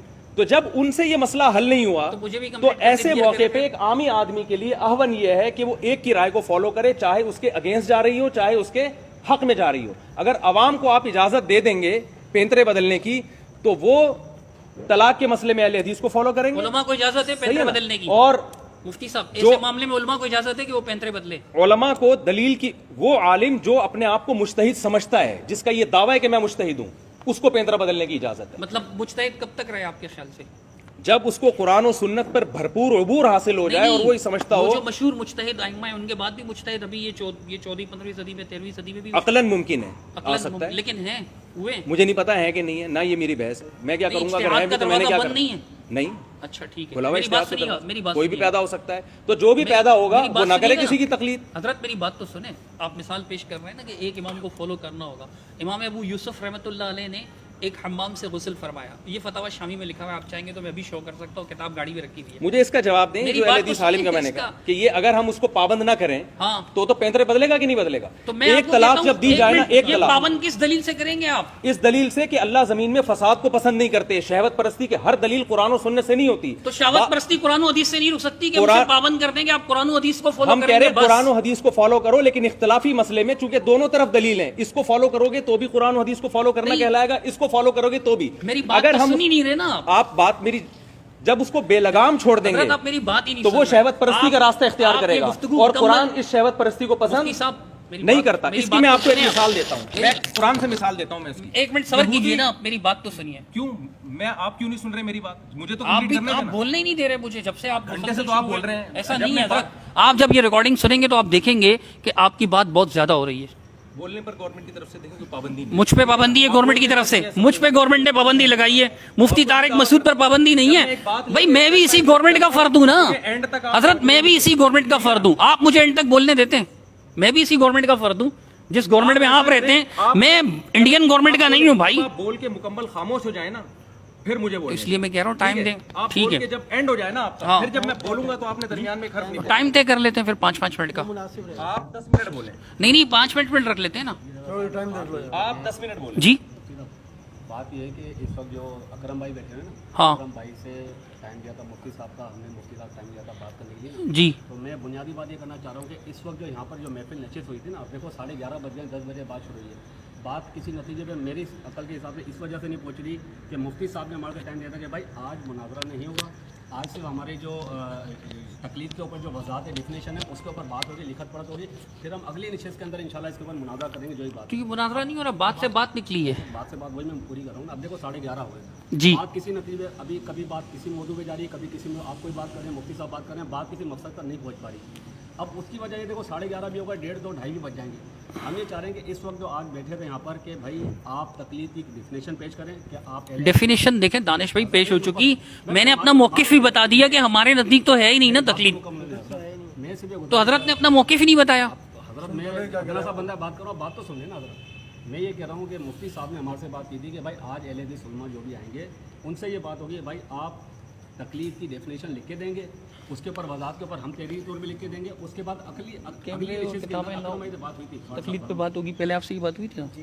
چلیں آپ بات آپ ان کو بولنے دیں, آپ بات کمپلیٹ کریں. یہ جو میں بات ہے نا میں کرتا ہوں اپنے الفاظ میں, ذرا آپ یہ بات صحیح کر رہے ہیں کہ میں نے تو صرف یہ مطالبہ کیا تھا, یہ مجھے دے دیں ذرا مائک اگر لے لیں, کوئی بات نہیں حضرت. میں نے صرف یہ مطالبہ کیا تھا, آج کوئی بحث نہیں ہوگی. آج میں سمجھوں گا کہ آپ کا دعویٰ تقلید کے بارے میں ہے کیا. یہ ہمارا پہلے سے بات طے ہوئی تھی کہ آج میں سمجھوں گا کہ ہمارے جو اہل حدیث علماء ہیں جو انتہائی قابل احترام ہے, اور صدیق رضا صاحب بھی ہمارے لیے بہت قابل احترام ہے, کہ یہ تقلید کے بارے میں ان کا موقف ہے کیا. اور میری آواز اگر تیز ہوئی تو میں بہت معذرت چاہتا ہوں آپ سے, ٹھیک ہے نا. تو جو ہے کیونکہ مجھے ایسا لگا کہ بات کو شیطول دیا جا رہا ہے, میری غلطی ہوگی. بہرحال ہم چلتے ہیں آگے.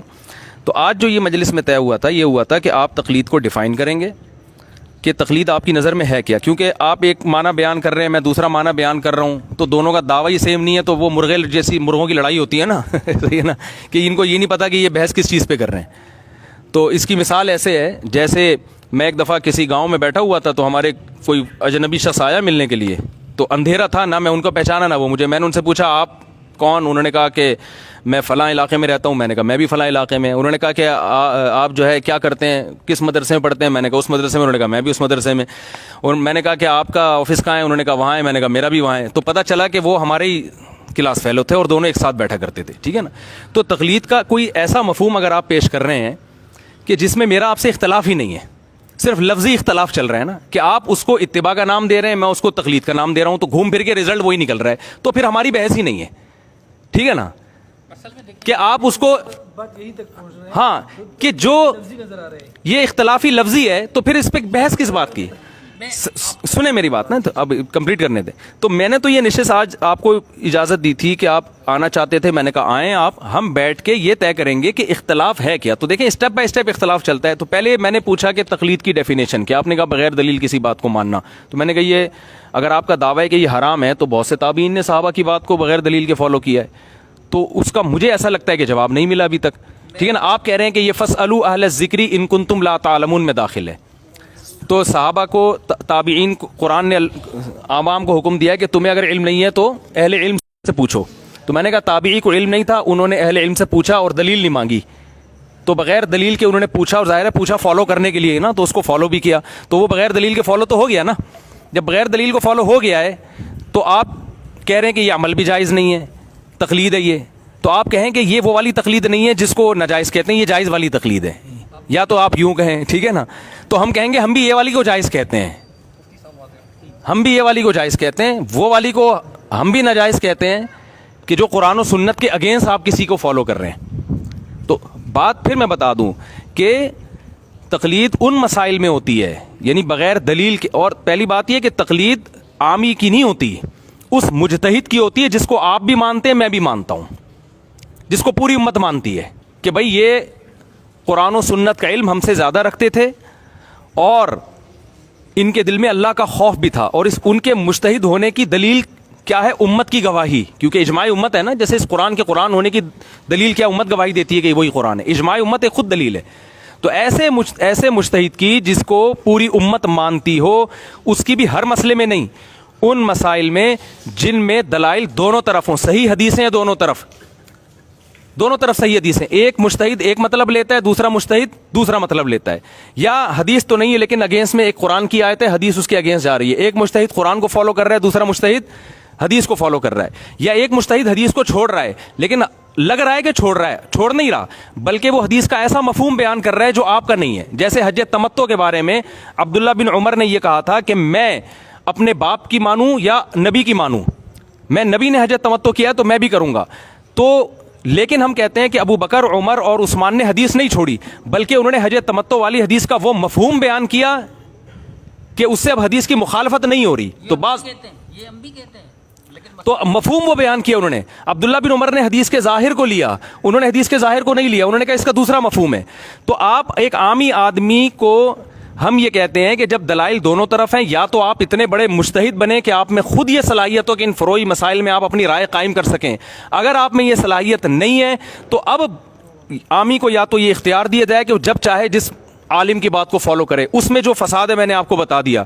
لوگ ایک طلاق بائن کے مسئلے میں امام شافعی کی رائے کو فالو کریں گے, ان کے یہاں بائن نہیں ہوتی, رجی ہوتی ہے, اور جب عورت چاہے گی کہ میری شوہر سے جان چھوٹ جائے تو وہ ابو حنیفہ کی رائے کو فالو کرے گی. دلائل حالانکہ دونوں طرف ہیں. تو ایسے موقع پہ ہم یہ کہتے ہیں کہ عوام کو خواہشات سے بچانے کے لیے اسلم راستہ یہ ہے کہ اس کو کہا جائے کہ ایک فقہ کو فالو کیا جائے, چاہے وہ آپ کی رائے کے خلاف ہو یا آپ کی رائے کے اگینسٹ ہو. کن مسائل میں؟ ان مسائل میں جن میں دلائل دونوں طرف ہیں اور مجتہدین میں دونوں طرف کے دلائل کی وجہ سے اختلاف پیدا ہوا ہے, کیونکہ اس میں یہ صلاحیت نہیں ہے. اگر صلاحیت ہو تو پھر تو گلی ختم ہو گئی نا.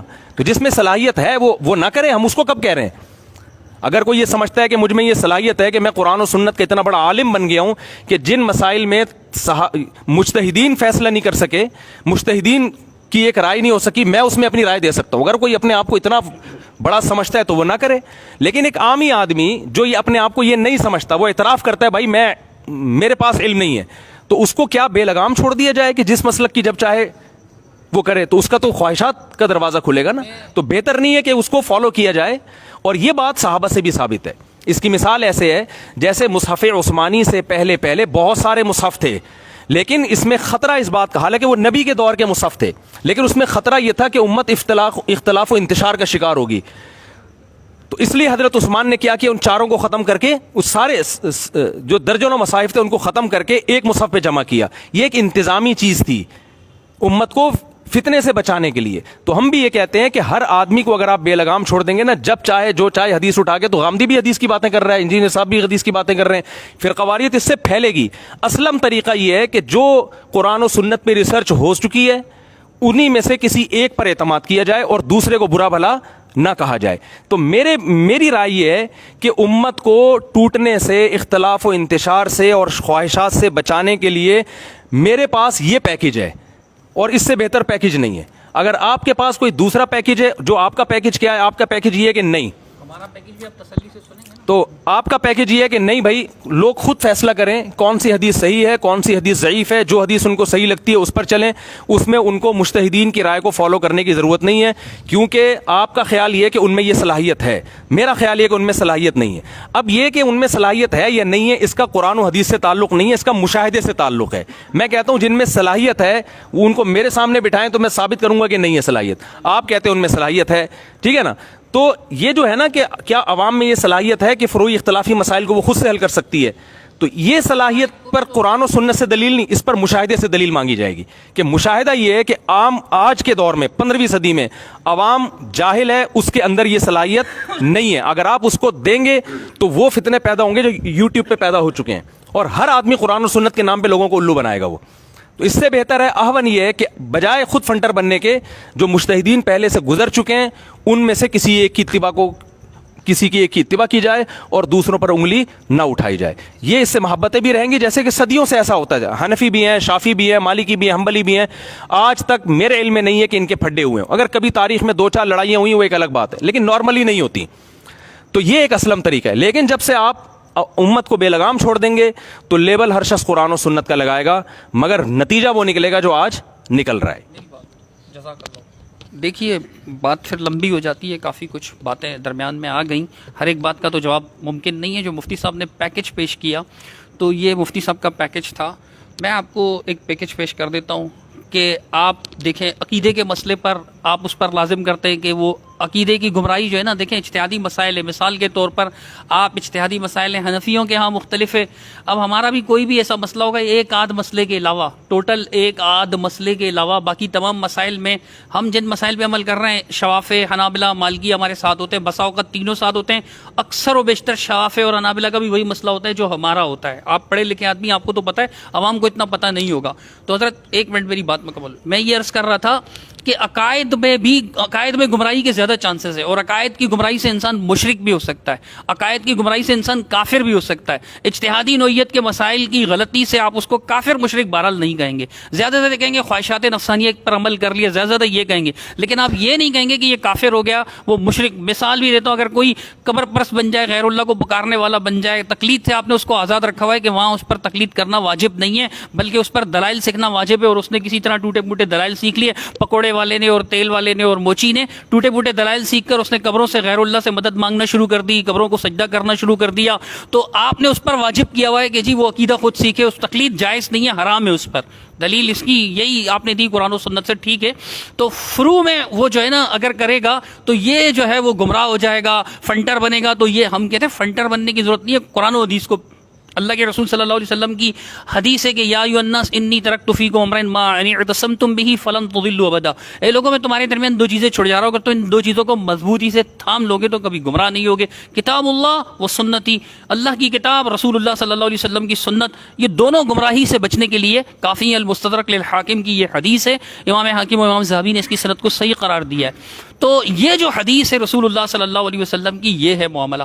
اب دیکھیں جہاں تک امام ابو حنیفہ رحمۃ اللہ علیہ کا معاملہ ہے, اللہ کی قسم ہم امام حنیفہ رحمۃ اللہ علیہ کا احترام کرتے ہیں جس طرح کہ ہم دیگر مجتہدین کا احترام کرتے ہیں. ہم ہمارے علماء کرام اس کی سختی سے مذمت کرتے ہیں کہ کسی بھی امام کے شان میں کوئی بکواس کی جائے یا ایسی بات کی جائے, لیکن ہم کہتے ہیں کہ ان کی تقلید واجب نہیں ہے. جب عقائد میں آپ ہمارے ساتھ متفق ہیں کہ ہاں تقلید واجب نہیں ہے, حلال و حرام کے مسائل میں متفق ہیں, اجتہادی نوعیت کے مسائل میں حضرت نہ آپ ہمیں کافر کہتے ہیں نہ ہم آپ کو, اور ہمارے درمیان الحمدللہ کفر و ایمان والے مسائل میں اختلاف ہے. خاص طور پر مفتی طارق مسعود صاحب کو جہاں تک میں نے سنا ہے, عقائد کے معاملات میں بھی, کئی معاملات میں بھی اس طرح کی باتیں کرتے ہیں جو عام علماء کے موقع سے, مثلا استواء علی العرش کا مسئلہ لے لیجئے, اور بھی میں نے سنا ہے, آپ کو کافی تمیز سے سنا ہے, بغض سے نہیں سنا, اور میں بغض سے سنتا بھی نہیں ہوں.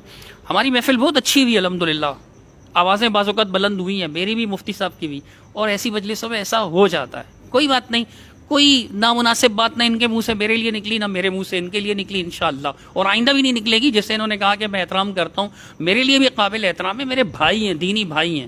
فہم کا اختلاف ہوتا ہے بے شک. ایک حدیث, ہم یہ نہیں کہتے کہ امام حنیفہ رحمۃ اللہ علیہ نے اگر کسی حدیث کا مفہوم غلط لیا, اگر ان کی سمجھ میں نہیں آیا, انہوں نے ایک مفہوم لیا, غلط نہیں, انہوں نے اگر ایک مفہوم لیا تو وہ مفہوم انہوں نے جان بوجھ کر غلط لیا. استغفر اللہ, یہ تو دل پر حملہ کرنے والی بات ہے. ایسا نہیں ہے, لیکن خطا کا امکان آپ بھی مانتے ہیں نا. ہم کہتے ہیں یار ہمارے سمجھ میں یہ واضح حدیث آ رہی ہے, ہم اس کو لے رہے ہیں, امام حنیفہ رحمۃ اللہ علیہ بہت اعلیٰ مقام ہے ان کا، لیکن یہ مسئلہ حدیث سے ایسے واضح، چونکہ اگر میں حدیث کو چھوڑوں گا تو میں گمراہ ہو جاؤں گا. صحیح حدیث میرے سامنے آ گئی، علماء کہہ رہے ہیں، میں نہیں کہہ رہا ہوں، میں نے علماء سے سیکھا. ایک عام آدمی بھی علماء سے سیکھتا ہے، جیسے عقیدہ سیکھتا ہے جو واجب ہے، لازم ہے، فرض ہے، وہ سیکھتا ہے. تو جس طرح حلال و حرام سیکھتا ہے، ایسے یہ مسئلہ ہے. حلال و حرام کے مسائل میں اختلافات موجود ہیں، صرف طلاق کا مسئلہ نہیں ہے. سود کتنا گمبھیر مسئلہ ہے. مفتی تقی عثمانی صاحب، شیخ الاسلام مفتی تقی عثمانی صاحب، اور بینکنگ کی تعلیم بھی دے رہے ہیں جائز قرار. میں اس بحث میں نہیں جاؤں گا، صرف مثال دے رہا ہوں. مثال تو دے سکتے ہیں نا، لیکن میرے خیال سے جامعۃ الرشید میں حضرت جو ہوتے ہیں ان کا بھی موقف مفتی تقی عثمانی صاحب کے قریب ہے. کیا ایسے ہی ہے؟ ہاں. تو لیکن ہمارے نیو ٹاؤن والے علماء دیوبند ہیں، وہ بینات نامی مخصوص ایک خاص شمارہ شائع کر چکے، اتنا موٹا رسالہ ہے جس میں انہوں نے اس کو حرام قرار دیا. اب مسئلہ حلال و حرام کا ہے. نہ تو ہم شیخ تقی عثمانی صاحب کے بارے میں کہتے ہیں کہ وہ بدنیتیں جان بوجھ کر انہوں نے لوگوں کو سود میں ڈالا ہوا ہے، اور نہ ہم ان کو کہتے ہیں کہ یار یہ بدنیتیں ایک حلال کو بلا وجہ حرام کر کے بیٹھے ہوئے سارے مل کے نیو ٹاؤن والے، اور اس کو اجماعی موقف قرار دے رہے ہیں علماء کا. یہ مسئلہ نہیں. حلال و حرام کا اختلاف تو پھر بھی رہتا ہے. اسلم طریقہ جو اللہ اور اس کے رسول نے بتایا وہی ایک گمراہی سے بچنے کا، کہ لوگوں میرے بات کبھی بھی گمراہ نہیں ہوگے اگر تم قرآن و حدیث کی پیروی کرو گے. اجتہادی مسائل میں اگر اس سے غلطی ہو بھی گئی تو وہ زیادہ سے زیادہ آپ اس کو یہ کہیں گے کہ یہ غلط ہے اس مسئلے پر، نہ آپ اسے گمراہ کہیں گے، نہ آپ اسے کافر کہیں گے، نہ آپ اسے مشرک کہیں گے. اور فام کے اختلاف پر تو جھگڑا ہے ہی نہیں ہمارا اور آپ کا. بات تو پھر سمیٹ ہی لیتے ہیں کیونکہ ہم اور یہ کافی قریب ہے. پھر شاید میں بھی ایک دفعہ لینا چاہوں گا. ہاں کوئی مسئلہ نہیں ہے. میں یہ عرض کرنا چاہوں گا کہ جو لوگ ہمارا اختلاف ان کے ساتھ ہوتا ہے جو کہتے ہیں کہ نہیں بھائی ہر صورت میں آپ کو ایک امام کی پیروی کرنی پڑے گی. تو میں کہتا ہوں دیکھیں حضرت ایسی کئی مثالیں میں دے سکتا ہوں. آپ کہتے ہیں نا خواہشات میں ایک مثال دے رہا تھا ریوی کی، امام ابو یوسف رحمۃ اللہ علیہ نے ایک حمام سے غسل فرمایا، اس کے بعد انہوں نے جا کے صلاۃ الجمعہ ادا کی، جمعہ کی نماز ادا کی. جمعہ کے بعد جب وہ تشریف لائے تو کسی نے ان کو بتایا کہ جس حمام سے آپ نے غسل فرمایا تھا اس میں چوہا مر گیا تھا. حنفی فقہ کے مطابق حمام کے حوض میں چوہا مر گیا تھا، پانی نکالنا پڑتا ہے، پتہ نہیں 20 ڈول پتہ نہیں 40 ڈول حنفی مذہب کے مطابق. ہاں مجھے اپنے مذہب کا تو پتہ ہے، ان کے مذہب کا عرض کر رہا ہوں. تو جب ان کو بتایا گیا کہ اس میں تو فارا میتا تھی، جو چوہا مردار چوہا تھا اس میں، تو وہ امام صاحب کہنے لگے کوئی بات نہیں، آج ہم اپنے مالکی بھائیوں کے مسئلے پر عمل کر لیتے ہیں کہ ان کے ہاں جب تک رنگ بو ذائقہ چینج نہ ہو تب تک پانی پاک رہتا ہے. یا قلتین والا مسئلہ کہ جب تک قلتین ہو تو قلتین میں جو ہے نا وہ حمل یعنی کہ وہ قابل برداشت ہے. انہوں نے کیا. اب دیکھیں حضرت امام ابو حنیفہ رحمۃ اللہ علیہ نے یہ فرمایا ہے کہ اگر کسی عورت کا شوہر کھو جائے تو وہ اتنا انتظار کرے کہ اس کے شوہر کی عمر 110 سال یا 100 سال ہو جائے. 100 سال یا 110 ہدایہ شریف میں جو لکھا ہوا ہے. 90 سال بعد کے بعض ائمہ کا اقوال ہیں. آپ ہدایہ پڑھیں تو میرے خیال سے لکھا ہے یہاں تک کہ میرے خیال سے کیا میں نے پڑھا ہے، اب احتمال صرف اس میں کہ 100 ہے یا 110 ہے. ہدایہ میں یہ مسئلہ لکھا ہے 110 سال کا ہو جائے. لیکن ہمارے انفی بھائی کہتے ہیں اب 4 سال ہے. 4 سال مفقود الخبر جس کو کہتے ہیں. میں یہ بتا رہا ہوں جس کا شوہر لاپتہ ہو وہ عورت اپنے شوہر کا صرف 4 سال انتظار کرے. خلا کی ان کے یہاں پہلے گنجائش نہیں ہوتی تھی، اب ہے. عنین و متعنت یعنی عنین ایسا آدمی کہ جس میں مردانہ صلاحیت ہی نہیں ہے، لیکن شادی کر دی نظر تھوڑی آتی ہے صلاحیت.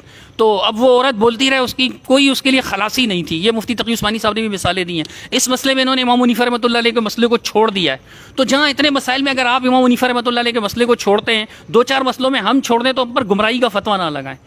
لوگ دیکھیں نا گمراہی کا فتویٰ بھی لگاتے ہیں اور کہتے ہیں جی یہ انگریز کا پودا ہے. ہم اگر کوئی حدیث پیش کرتے ہیں تو لوگ کیا کہتے ہیں، گمراہ کر رہے ہو، یہ انگریز کی پیداوار ہے. میں کہتا ہوں یار انگریزوں والی کوئی چیز بھی تو ہمیں دکھاؤ نا. آپ کے بزرگ مولانا سرفراز خان تفدر کا میں بار بار نام لیتا ہوں، امام اہل سنت کہا جاتا ہے. وہ ہمارے تمام بزرگوں کا نام بڑے احترام سے رحمت اللہ علیہ لے کر لکھتے ہیں. آپ نے بھی پڑھی ہے نا ان کی کتاب. نواب صدیق حسن خان کو رحمت اللہ علیہ لکھتے ہیں، سید نذیر حسین محدث دہلوی کو رحمت اللہ علیہ لکھتے ہیں، وحید الزمان سب تک کو رحمت اللہ علیہ لکھتے ہیں، اور اسماعیل سلفی رحمت اللہ علیہ کو بھی، اور جتنے بھی بزرگ ہیں. تو میں یہی عرض کر رہا ہوں کہ اصل مسئلہ یہ ہماری، آپ کہتے ہیں اسلم طریقہ یہ کہ کسی امام کو فالو کیا جائے صرف اجتہادی معاملات میں. باقی تو ہمارا اور آپ کا اتفاق ہے نا. میں پھر کہوں گا عقیدے میں آپ بھی غیر مقلد ہیں، میں بھی غیر مقلد ہوں.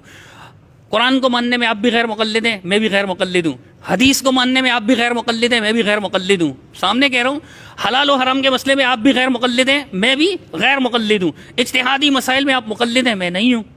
اور میں اس میں آپ کو مطلب خطا پر سمجھتا ہوں. ایسا نہیں کہ میں کہوں اس وجہ سے مفتی طارق مسعود گمراہ ہو گئے، اور آپ بھی نہیں کہیں گے کہ اس وجہ سے صدیق رضا گمراہ ہو گیا. تو گمراہی کا مسئلہ نہیں ہے. ہماری دعوت قرآن و حدیث کی. لیجیے شوق سے.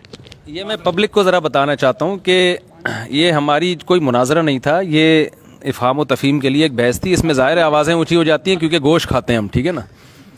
جو بھی گوشت کھاتا ہے وہ جذبات میں آتا ہے, ٹھیک ہے نا, اور وہ ہوتا ہے چلتا ہے مارکیٹ میں.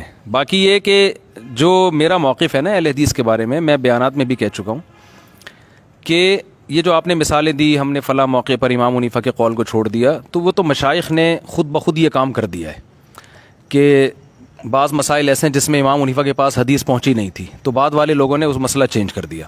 تبھی یہ نہیں کہا جاتا ہے کہ امام کو, بلکہ ایک فقہ کو, ایک مرتب فقہ جس کے ایک متفق علیہ یعنی اس فقہ میں اصول ہوں, تو ایک فقہ کو فالو کیا جاتا ہے جس کے مفتہ بھی, اور یعنی جو دلائل کی دنیا میں مشائخ نے اس کو ترجیح دے دی ہو. تو صرف اتنی سی بات ہے کہ دلائل کی دنیا میں ترجیح دینا مشائخ کا کام ہے, عوام کا کام نہیں ہے. تو مشائخ جس کو ترجیح دے دیں تو فاسألوا اہل الذکر ان کنتم لا تعلمون کی روشنی میں اس پر عمل کیا جائے. باقی رہا مسئلہ کہ اگر آپ یہ سمجھتے ہیں کہ آپ میں اتنی اجتہادی صلاحیت ہے اور آپ جو ہے آپ کو ضرورت نہیں ہے, آپ قرآن و سنت کے اتنے بڑے عالم ہیں, صحیح ضعیف اور یہ سب, تو ٹھیک ہے نہیں کریں. لیکن ایک میری گزارش یہ ہے آپ سے کہ آخری بات بالکل ایک محبت سے, آپ کے بہت زیادہ احترام کے ساتھ, میں نے تو اہل حدیث کی 2 قسمیں کرتا ہوں جو شاید کوئی بھی نہیں کرتا ہوگا, کہ اس میں متشدد اور معتدل, ٹھیک ہے نا. ایسا آپ نے مارکیٹ میں سنا, اور مجھ سے جتنے اہل حدیث مسائل پوچھتے ہیں نا, آپ کی سوچ ہوگی اتنی میں ابھی فیصل آباد گیا تھا, اتنی لمبی لمبی داڑھیوں والے اہل حدیثوں نے میری دعوت کی تھی, صحیح ہے نا, اتنی بڑی بڑی داڑھیوں والے, اور وہ کہتے ہیں ہم آپ کا بیان سنتے ہیں اور آپ سے اور بہت سارے انہوں نے مجھ سے مسائل پوچھے, ٹھیک ہے نا. تو میری پہلی بات یہ کہ اہل حدیث کے بارے میں میرا موقف معتدل ہے. میں کہتا ہوں ایک فقہ کو فالو کیا جائے یا نہیں کیا جائے, یہ مسئلہ بھی اجتہادی ہے. میری رائے یہ کہ اس زمانے میں ایک کو فالو کیا جائے. میں کہتا ہوں بھلے اہل حدیث ہی کو کر لو, کوئی مسئلہ نہیں, آپ حنفی نہ بنو. آپ حنفی, شافی, مالکی, حنبلی 4 ہیں تو ایک 5واں بھی صحیح, کوئی ہمیں اس پر اعتراض نہیں ہے. لیکن میں آپ کے علماء سے یہ گزارش کرتا ہوں کہ آپ اس کو فقہی طور پر مرتب تو کریں نا. ہم نے جہاں 4 مانے ہیں ہم ایک اور کو مان لیں گے, اس میں کیا جا رہا ہے یار, ٹھیک ہے نا. آپ کمپلیٹ ہونے نہیں, مرتب نہیں ہے, نہ کتاب الوضو سے لے کر حدود تک, اور یہ جیسے حنفی میں فقہ کی کتابیں آپ کو ملیں گی, مسائل پھر جزیات اور اس پہ حواشی سب ملیں گے. سنیے میری بات, شوافے میں آپ کو پورا آپ کو ایک لا کی شکل میں نظر آئے گا. تو اہل حدیث حضرات میں ہمیں ایسا لا کوئی نظر, قرآن و سنت ہی سے لکھے نا, یہ بھی تو کوئی تورات انجیل سے تھوڑی لکھے ہیں حنفی صاحب, یہ بھی تو قرآن و سنت سے لکھے. آپ دیکھیں کتابیں فتاوا کی کتابیں ہیں, نہ موجود ہے. الدرر البہیہ ہمارا ہے. یہ کب لکھا گیا ہے درر البہیہ؟ یہ شوکانی صاحب نے لکھا ہے. شوکانی رحمہ اللہ بھی 200 کس صدی میں لکھا ہے؟ 200 سال پہلے لکھا ہے نا. داؤد ظاہری رحمۃ اللہ علیہ کو بھی تو مذہب قرار دیا. دیکھیں داؤد ظاہری کے تو اپنی آرا ہیں, وہ تو بہت سی آرا کو آپ اپنے مدرسے میں سلیبس کون سا پڑھاتے ہیں؟ 200 سال پہلے علامہ شوکانی رحمہ اللہ نے ایک لکھا ہے, ٹھیک ہے نا. اب دیکھیں آپ ان سے اختلاف کر رہے ہیں, یہ اس کو آپ کا مان رہے ہیں, لیکن یہ میں کہہ رہا ہوں نہیں, اختلاف تو ہے. میں کہہ رہا ہوں ایک متفق علیہ سلیبس تو ہونا, جیسے حنفیوں کا ملے گا, شافیوں کا ملے گا. دیکھیں کتاب و سنت تو سب کے پاس ہے نا, اس کتاب و سنت سے آپ مسائل اخذ کریں تاکہ ہم یہ کہیں اہل حدیث کوئی میرے پاس آتا ہے. میں کہتا ہوں ایک مکمل اہل حدیث کا ایک فقہ مرتب ہے, ان کے علماء کے اتفاق سے لکھا گیا قرآن و سنت کی روشنی میں, صحیح ہے نا. تو پورے اس فقہ کو فالو کرو. اس کو نہیں ملتا وہاں پہ مسئلہ, پھر وہ کبھی اس اہل حدیث عالم سے پوچھ رہے ہیں, وہ بتا رہے ہیں سفر کی اتنی مدت ہے, اس پہ آپ مسافر بن جاؤ گے. دوسرے سے پوچھتے ہیں, وہ دوسری رائے. ٹھیک ہے, حنفیوں میں بھی اختلاف ہے جیسے, لیکن وہ اختلاف بہت محدود ہے. جبکہ میری جو ایک مشاہدہ ہے کہ ہمارے جو اہل حدیث علماء ہیں ان میں اتفاق محدود ہے, اختلاف بہت زیادہ ہے. چند مسائل میں اتفاق ہے, بہت سارے مسائل میں. حافظ زبیر علی زئی کی رائے 3 طلاق کے بارے میں کیا تھی؟ میں خود ایسے اہل حدیث علماء کو جانتا ہوں تو 3 طلاق کو 3 کہتے ہیں, ٹھیک ہے نا. صرف ایک طلاق کے مسئلے میں میں آپ کو آرا پیش کرتا ہوں, پھر رفع الدین میں پیش کروں گا, بہت سارے مسائل میں. کتنا پیش کروں گا؟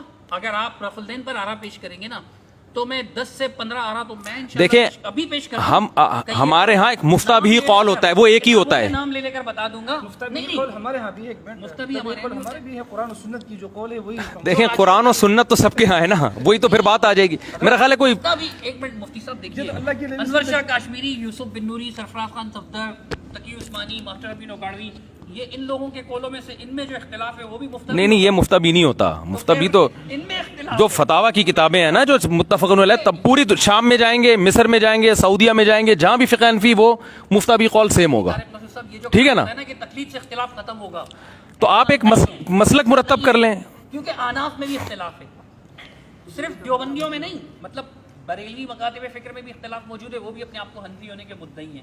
ہم تو کہتے ہیں کہ اصلی حنفی آپ لوگ ہی ہیں, چلو ہم تو یہ بھی مانتے ہیں کہ اصلی حنفی آپ لوگ ہیں, حنفی فقہ کے فالوور آپ ہیں, لیکن آپ کے علماء دیوبند میں بھی اختلافات ہیں, فقہی مسائل میں بھی اختلافات ہیں. حضرت مولانا مفتی رشید احمد صاحب کے درمیان اور مفتی مولانا ظفر علی خان صاحب کے درمیان کے اختلافات نہیں تھے مسائل پر, کیا ان کے فتاوا مختلف نہیں ہیں؟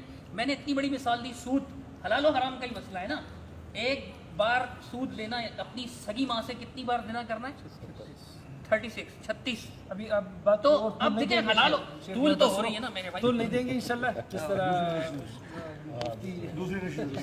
دوسری نشست بھی ایسی ہو رہی ہے, یہی ابھی ختم ہونے والی میں یہ کہہ رہا ہوں کہ ائمہ اربعہ کی تکلیف پر یہ کہہ رہے ہیں کہ اگر آپ نہیں کرتے تو نہ کریں بس. نہیں اچھا مجھے اتنی بتا دیں کہ ایک آدمی یہ سمجھتا ہے کہ فقہ حنفی کے جو مفتابی قول ہیں, جس میں ابو حنیفہ جس کو آپ بھی مانتے ہیں ہم بھی مانتے ہیں, ان کا کوئی قول اگر حدیث کے خلاف تھا تو مشائخ نے چھوڑ دیا.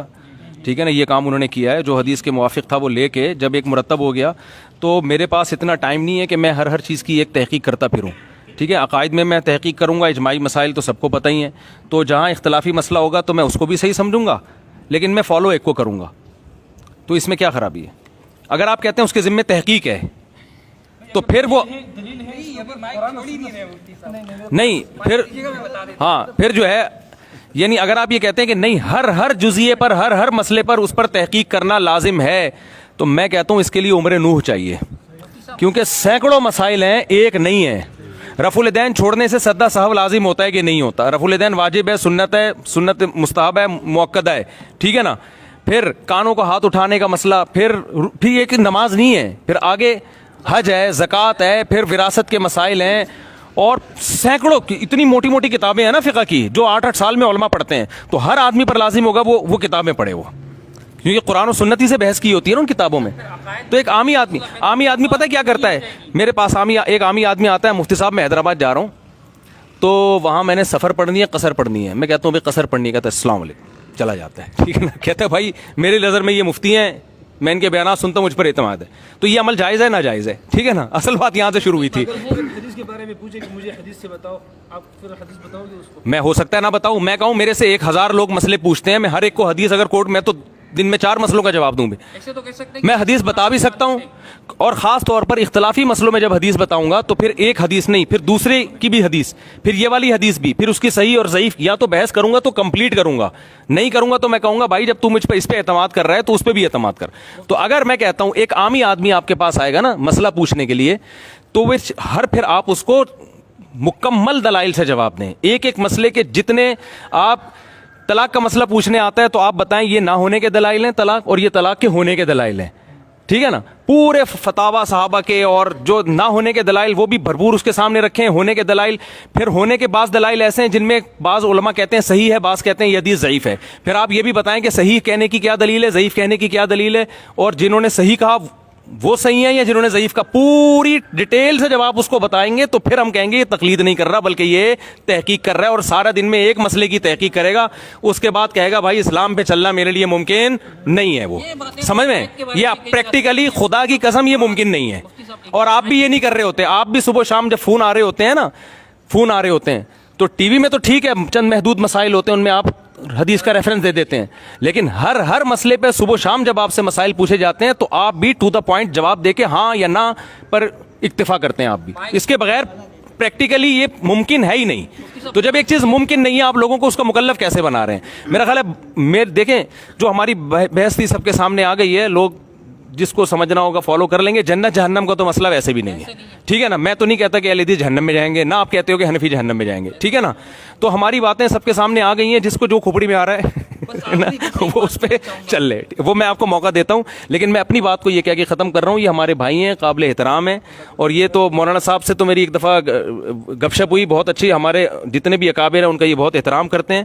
تو اگر ایسا احترام سے معاملہ چلتا رہے, آپ اپنی رائے پیش کر دیں تو وہ خود ہی, لیکن جو پریکٹیکلی ہوگا وہ جو بھی ہوگا دیکھا جائے گا. ٹھیک ہے نا, تو اس میں میری بھی اہل حدیث علماء سے گزارش ہے کہ جن دیوبندی علماء نے کہا کہ وہ فلانے نواب صدیق حسن گمراہ تھے فلانے تھے، تو میں ان کو قطعاً صحیح نہیں کہتا، ٹھیک ہے نا. میں نے تو کسی اہل حدیث عالم کو نہیں کہا کہ وہ گمراہ آدمی تھا، وہ یوں تھا.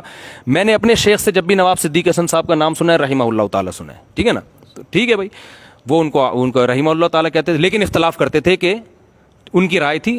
علامہ شوکانی رحمۃ اللہ علیہ وہ غیر مقلد تھے، ٹھیک ہے نا. ساری دنیا کو پتہ ہے وہ کسی ایک فقہ کو فالو نہیں کرتے تھے. تو ابن حزم ظاہری، ٹھیک ہے نا. تو ہم نے تو کبھی ان کو یہ نہیں کہا کہ وہ انگریز کا پودا تھے، وہ تو انگریز تھا ہی نہیں اس وقت، ٹھیک ہے نا. لیکن وہ بہت بڑے علامہ تھے. ہماری رائے ہے کہ وہ اتنے اسٹیج پہ پہنچ چکے تھے کہ وہ اگر تقلید نہ کرتے تو ہمیں کوئی اعتراض نہیں ہے. ہم کہہ رہے ہیں اس اسٹیج تک جب نہ پہنچے ہو پھر کیا کرنا ہے. بات یہاں ہو رہی ہے. پھر بھی میں کہتا ہوں یار بحث برائے بحث ہے، اس کا کوئی فائدہ نہیں ہے، ٹھیک ہے نا. اگر آپ اسی پر چل کے بھی ہماری صفوں میں اتحاد ہو سکتا ہے، لیکن میں آپ سے بس، کیونکہ اب یہ دوبارہ پکڑائی میں اتنے آسانی سے آنا ممکن نہیں ہے، نہ میرے پاس ٹائم ہے نہ آپ کا پاس ٹائم ہے. تو ایک گزارش میں یہ کرتا ہوں کہ اتنا کم از کم کر لیا کریں کہ دیکھیں، اتنی بات کر لیا کریں. میں یہ بیان میں بھی کئی بار یہ اعلان کر چکا ہوں کہ اہل حدیث علماء سے یہ گزارش ہے کہ آپ فتویٰ دیں جو آپ کو قرآن و سنت کے موافق لگ رہا ہے. آپ کو اگر کوئی آپ پر اعتماد کرتا ہے تو ٹھیک ہے، وہ امام حنیفہ کو چھوڑ دے، آپ کو فالو کرے، ہمیں کوئی اعتراض نہیں. وہ سمجھتا ہے کہ بھئی آپ کی بات زیادہ صحیح ہے تو ٹھیک ہے. لیکن میں ایک گزارش ہے، وہ گزارش یہ ہے کہ وہ مسائل جس میں مذاہب اربعہ کا اجماع ہونا، چاروں امام متفق ہوں، چاروں امام متفق ہونے کا مطلب 99.9% اس کو فالو کر رہی ہے. تو میرا خیال یہ کہ اس میں کم از کم آپ کہ یہ بہت عقل سے بعید ہے کہ ایک ایسی حدیث ہے جو چاروں کو معلوم بھی تھی لیکن ان کا چاروں کو وہ مطلب سمجھ میں نہیں آیا، جو مفہوم آپ بیان کر رہے ہیں وہ ٹھیک ہے، اس کا عقلاً امکان بہت کم ہے. تو کم از کم ان چیزوں میں تو 8-10 مسائل ہیں نا جن میں پوری امت کا اجماع ہے. تو ایسی چیزوں میں جو ہے آپ ایسی چیزوں میں کم از کم آپ اپنی رائے نہ دیں، جن میں طلاق ثلاث کا مسئلہ ہے اور بہت سارے مسائل ہیں. جو قابل جواب ہے، میں عرض کرنا چاہوں گا کہ آپ اختتام پر بات کریں. جی تو بس یہ اختتامی بات ہے. میری جو بات کہنی تھی میں نے کہہ دی ہے، اور یہ ہماری مجلس کوئی آپس میں بغض و عناد کے بغیر ہی ختم ہو رہی ہے، ٹھیک ہے نا. میری رائے تھی کہ بھئی ایک مدعا سامنے آتا تو پھر ہم اس پہ لے کے چلتے، لیکن آ نہیں رہا کوئی سامنے، ٹھیک ہے نا. ایک ایسی ہے میرا یہ موقف، اور یہ باقیوں کا بھی یہی ہے. آپ کی دیکھیں، آپ کو یوٹیوبر ملے ہیں، ہاں آپ کو جو ملے ہیں نا علماء، وہ یوٹیوب پہ آنے والے ملے ہیں، آپ دینی مدرسوں میں نہیں گئے ہیں. دیکھیں مولانا امین اوکاڑوی صاحب میرے لیے قابل احترام ہیں، لیکن وہ فقہ حنفی میں محقق اور مفتی نہیں ہیں. کبھی بھی ایسا نہیں ہو سکتا کہ کسی کو ہم یہ کہیں کہ حضرت مولانا امین اوکاڑوی سے فتویٰ لے کر آؤ. قابل احترام ہونا الگ چیز ہے. دیکھیں کوئی ریلائبل ادارہ ہونا چاہیے، اس کے ادارے کا فتویٰ لے کر آؤ. آپ خیر المدارس کا فتویٰ چاہیے مجھے، ٹھیک ہے نا. دیکھیں کوئی بھی کہیں بھی مدرس لگ سکتا ہے، وہ انگلش ٹیچر بھی تو ہے نا جامعۃ الرشید میں. میں کہہ رہا ہوں میں ادارے کا فتویٰ، دارالعلوم کرنگی کا فتویٰ دکھاؤ آپ، جامعۃ الرشید کا فتویٰ. افراد کی بات نہیں ہو رہی. مولانا امین اوکاڑوی صاحب قابل احترام ہے، لیکن ان کی کوئی بھی بات ہوگی تو وہ کوئی دیوبندیت کا معیار نہیں ہے. میں تو خود یہاں بیٹھ کے نفی کرتے رہتا ہوں، بھائی فلاں نے یہ عقیدہ بیان کیا، یہ نہیں ہے، ایسے نہیں بلکہ ایسے ہے. فتویٰ آپ لیں گے تو وہی ملے گا جو میں بیان کر رہا ہوں. فرض نماز کے بعد اجتماعی دعا فقہ حنفی میں رائج ہے، حنفی میں رائج ہے. میں کہتا ہوں نہیں ہے، یہ ثابت نہیں ہے. بھائی استاذ اگر سنت بھی کہتے ہوتے تو میں پھر بھی نہیں مانتا اس کو، ٹھیک ہے نا. سیدھی سی بات ہے. کیونکہ میں کہتا ہوں، میری رائے یہ کہ یار ایک ضعیف روایت بھی نہیں مل رہی ہمیں جس میں یہ صراحت ہو. تو اصل میں کچھ چیزیں فقہ حنفی کے کھاتے میں میرا خیال ہے کہ تھوپی گئی ہیں. تو ایسا نہیں ہے. حقیقت میں ابو حنیفہ بہت بڑے علامے تھے اور ان کا فقہ مدون ہوا. 50% امت نے اس کو فالو کیا، 50%. آج 50% فالو کر رہی ہے، اس سے پہلے تو زیادہ لوگ فالو کرتے رہے. تو یہ بھی تو کچھ چیزیں جو ہے نا ان کے کھاتے میں ڈالی گئی ہیں، بہت سی بدعتیں. تو پھر بھی میں یہ نہیں کہہ رہا جو اجتماعی دعا مانگتے ہیں وہ بدعتی ہیں. بڑے بڑے علماء مانگ رہے ہیں، ان کے پاس کوئی دلیل ہوگی. دیکھیے میں بدعت سمجھتا ہوں، میں تو سمجھتا ہوں، لیکن یہ کہ یہ بدعت ایسی بدعت نہیں ہے جس کی بیس پر علماء کی شان میں گستاخی کی جائے. اور ایک امت میں ایک نیا نہیں، ایک امت میں دیکھیں بدعت کے بھی لیول ہوتے ہیں نا، بدعت کے بھی لیول ہوتے ہیں. بھائی عملی ایک چیز کی اصل ثابت ہے تو اس میں کیفیات انہوں نے اپنی طرف سے پیدا کر لی ہیں. تو اس میں یہ میں اس مسئلے میں یہ نہیں جائز سمجھتا کہ علماء کی توہین کی جائے یا عوام علماء سے جا کے لڑے آپ اجتماعی دعا کیوں مانگ رہے ہیں، کیوں بڑے بڑے مسائل بہت پڑے ہوئے ہیں. تو اس لیے یہ جو آپ کہہ رہے ہیں نا کہ یہ ان کو یہ لانتی کہہ دیا, یہ آپ کو ایسے ہی یوٹیوبرز ملے ہوئے ہیں, اس طرح کے لوگ ہیں. آپ کسی ریلائبل ادارے میں جائیں گے تو جو علماء آپ کو جو ریلائبل ادارے کی طرف اگر جائیں گے نا تو ادارے کا وہی ہے جو میں کہہ رہا ہوں آپ سے, سمجھ رہے ہیں نا بات کو. تو میرے شیخ سے بہت سے علماء, بہت سے اہل حدیث علماء بیعت تھے, علماء کہہ رہا ہوں سوری, بہت سے اہل حدیث عوام بیعت تھی. تو حضرت نے کسی کو نہیں کہا کہ آپ جو ہے نا اہل حدیث نہ بنیں, لیکن رائے یہ تھی کہ ہم سے اگر کوئی پوچھے گا تو ہمارا موقف یہی ہے, موقف یہی ہے. لیکن یہ موقف کیا ہے کہ اگر کوئی اس موقف کو نہیں مانتا تو اس پر جنت جہنم کا فیصلہ ہم نہیں کرتے. ہم تو جماعت المسلمین کے بارے میں جو جن کو ہم غلط سمجھتے ہیں 100%, لیکن ہم کہتے ہیں یار چلو اس کی کھوپڑی میں یہی آ رہا ہے نا, تو اس کو ہم سمجھائیں گے, اس کی بٹھا کے سمجھائیں گے, تو آ گیا ٹھیک ہے, نہیں آئے تو جاؤ, جو مرضی کرنا ہے کرو. لیکن جی بارک اللہ فیکم, جزاک اللہ خیرہ. ایک منٹ تھوڑا صبر کریں. دیکھیں بھائی, میں یہ کہہ رہا ہوں, میں اختتام پہ جا رہا ہوں کیونکہ تکرار بہت ہو چکی ہے ہمارے درمیان. تو بہت ساری باتیں ایسی ہیں مفتی صاحب کی جو میرے لیے مطلب ایسے نہیں کہ میں ان کو تسلیم کر کے جا رہا ہوں, مطلب اس میں مجھے اختلاف ہے, لیکن وہ اختلاف بہرحال کفر و شرک کا نہیں ہے. پھر میں یہ عرض کر رہا ہوں, جہاں تک بات ہے کہ بھئی ادارے سے اس طرح کے فتوے نہیں ملے ہوں گے, تو میں اداروں کی بات نہیں کر رہا ہوں, کتابوں میں ہے, اور وہ بھی ادارے والے ہی ہیں. ٹھیک ہے, مفتی تقی عثمانی صاحب بہت نرم گوشہ رکھتے ہیں, مولانا سرفراز خان صاحب بہت ہی تمیز سے بات کرتے تھے, اور اختلاف آداب کے دائرے میں, اختلاف کے بھی آداب ہیں, اس کے دائرے میں رہ کر کرتے تھے. ٹھیک ہے, ہماری طرف بھی کچھ ایسے لوگ ہیں جنہوں نے یعنی آداب, اختلاف کے جو آداب ہیں اس کے دائرے سے نکل کر گفتگو کی ہے. بسا اوقات ہم سے بھی غلطیاں ہو جاتی ہیں. تو میں یہ عرض کروں گا آخر میں کہ نہ قرآن و حدیث پر عمل کرنا کوئی گمراہی نہیں ہے, اور اختلافات کی کثرت ہے یا جو آپ کہہ رہے ہیں کہ علماء حدیث میں, ایسا بھی نہیں ہے الحمدللہ.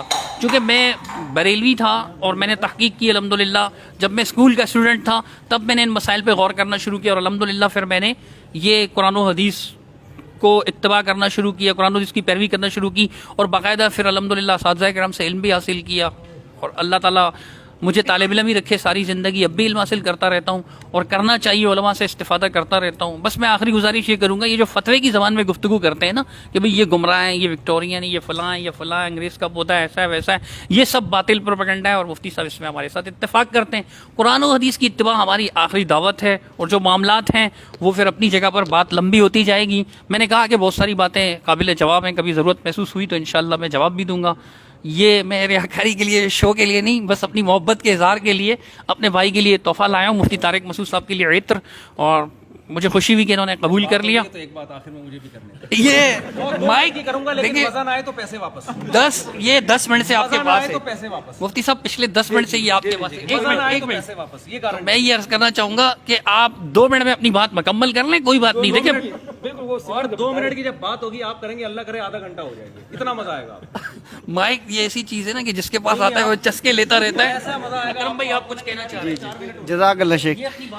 مفتی صاحب میں ایک گزارش کرنا چاہ رہا ہوں, وہ یہ ہے کہ جیسے عبد الواحد قریشی صاحب ہیں, مفتی عبد الواحد قریشی صاحب بڑے قابل احترام ہیں, ٹھیک ہے, ان کی ایک ویڈیو دیکھی میں نے, اس کے اندر وہ ان کے پاس ایک اہل حدیث عالم دین آئے ہوئے ہیں, ان کی نظر میں وہ کہہ رہے ہیں کہ مطلب وہ فاضل مدینہ یونیورسٹی ہے, میرے پاس لفظ صحیح نہیں ہے, میرے لفظوں پہ نہیں جائیے گا پلیز.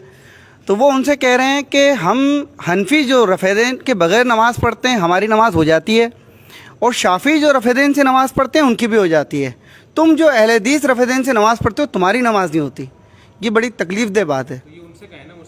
نہیں تو یہ تو میں آپ کے چینل کے تھرو ان تو پہنچا سکتا ہوں, ورنہ جو ہمارے جو نزدیک میرے جو عزیز ہیں, میرے رشتہ دار ہیں, میں جب بریلوی سے میرا گھرانہ, پلیز میری بات پلیز شیخ لو, دیکھیں پلیز 1 منٹ دے دیں پلیز. جب بیسیکلی میرا گھرانہ بریلوی ہے, ٹھیک ہے, میں جب دیوبندی ہوا تو میں گمراہ نہیں ہوا تھا. جب میں تحقیق کر کے اہل حدیث ہو گیا, مجھے اہل حدیث صحیح لگنے لگے, اہل حدیث معاملات مجھے اچھے لگنے لگے, ٹھیک ہے, تو جب میں گمراہ ہو گیا ہوں. یہ ایک بہت بڑا اہم مسئلہ ہے, پلیز اس کو ذرا سا آپ دیکھیں. جزاک اللہ. دیکھیں یہ جو آپ کا اہم مسئلہ ہے, آپ کا گھریلو مسئلہ ہے, ابھی اس ٹاپک پر تو پھر تو بات سے بات نکلے گی. دیکھیں اختلافی مسائل میں تو کوئی بھی کسی کے رائے کو فالو کرے, ٹھیک ہے. کچھ مسئلے اجماعی ہیں جن میں ہم نے سب پہ چلنا ہے. یہ بتائیں 4 شادیاں اتفاقی ہے یا اجماعی ہے؟ تو پھر کیوں نہیں کیا آپ نے 4 شادیاں؟ میں کہتا ہوں یار اس مسئلے کو چھوڑو, رفع الدین اور آمین زور سے کرو, آہستہ کہو, صحابہ میں سب ثابت ہے, رفع الدین کرنا نہ کرنا سب ثابت ہے, لیکن مجھے ایک صحابی دکھا دو جس نے ساری زندگی ایک بیوی پر اکتفا کیا ہو. اور یہ جو مسئلے ہیں نا کہ جو بیوہ عورتیں کا بیڑا غرق ہو رہا ہے, ٹھیک ہے نا, بیوہ عورتوں کو, طلاق یافتہ عورتوں کو, عورتیں بھی تو آدھی سے زیادہ آبادی خواتین کی ہے, ان کو اس کی قطعاً ضرورت نہیں ہے کہ آپ آہستہ کریں یا زور سے آمین کہیں, ٹھیک ہے نا. ان کو ضرورت اس کی, کوئی ان سے مرد کا بچہ ان سے کوئی جو نا شادی کرے. تو آپ سے میں گزارش کروں گا کہ یہ مسئلہ کبھی بھی حل نہیں ہونے والا جو جس پہ ہم لے کے بیٹھے ہیں, کیونکہ ابھی دعویٰ ہی منعقد نہیں ہو کے دیا کہ دعویٰ ہے کیا, ٹھیک ہے نا, مجھے تو صحیح ہے نا, وہی چلتا ہے, وہ تو قیامت تک لا حاصل جنگ چلتی رہے گی, ٹھیک ہے نا.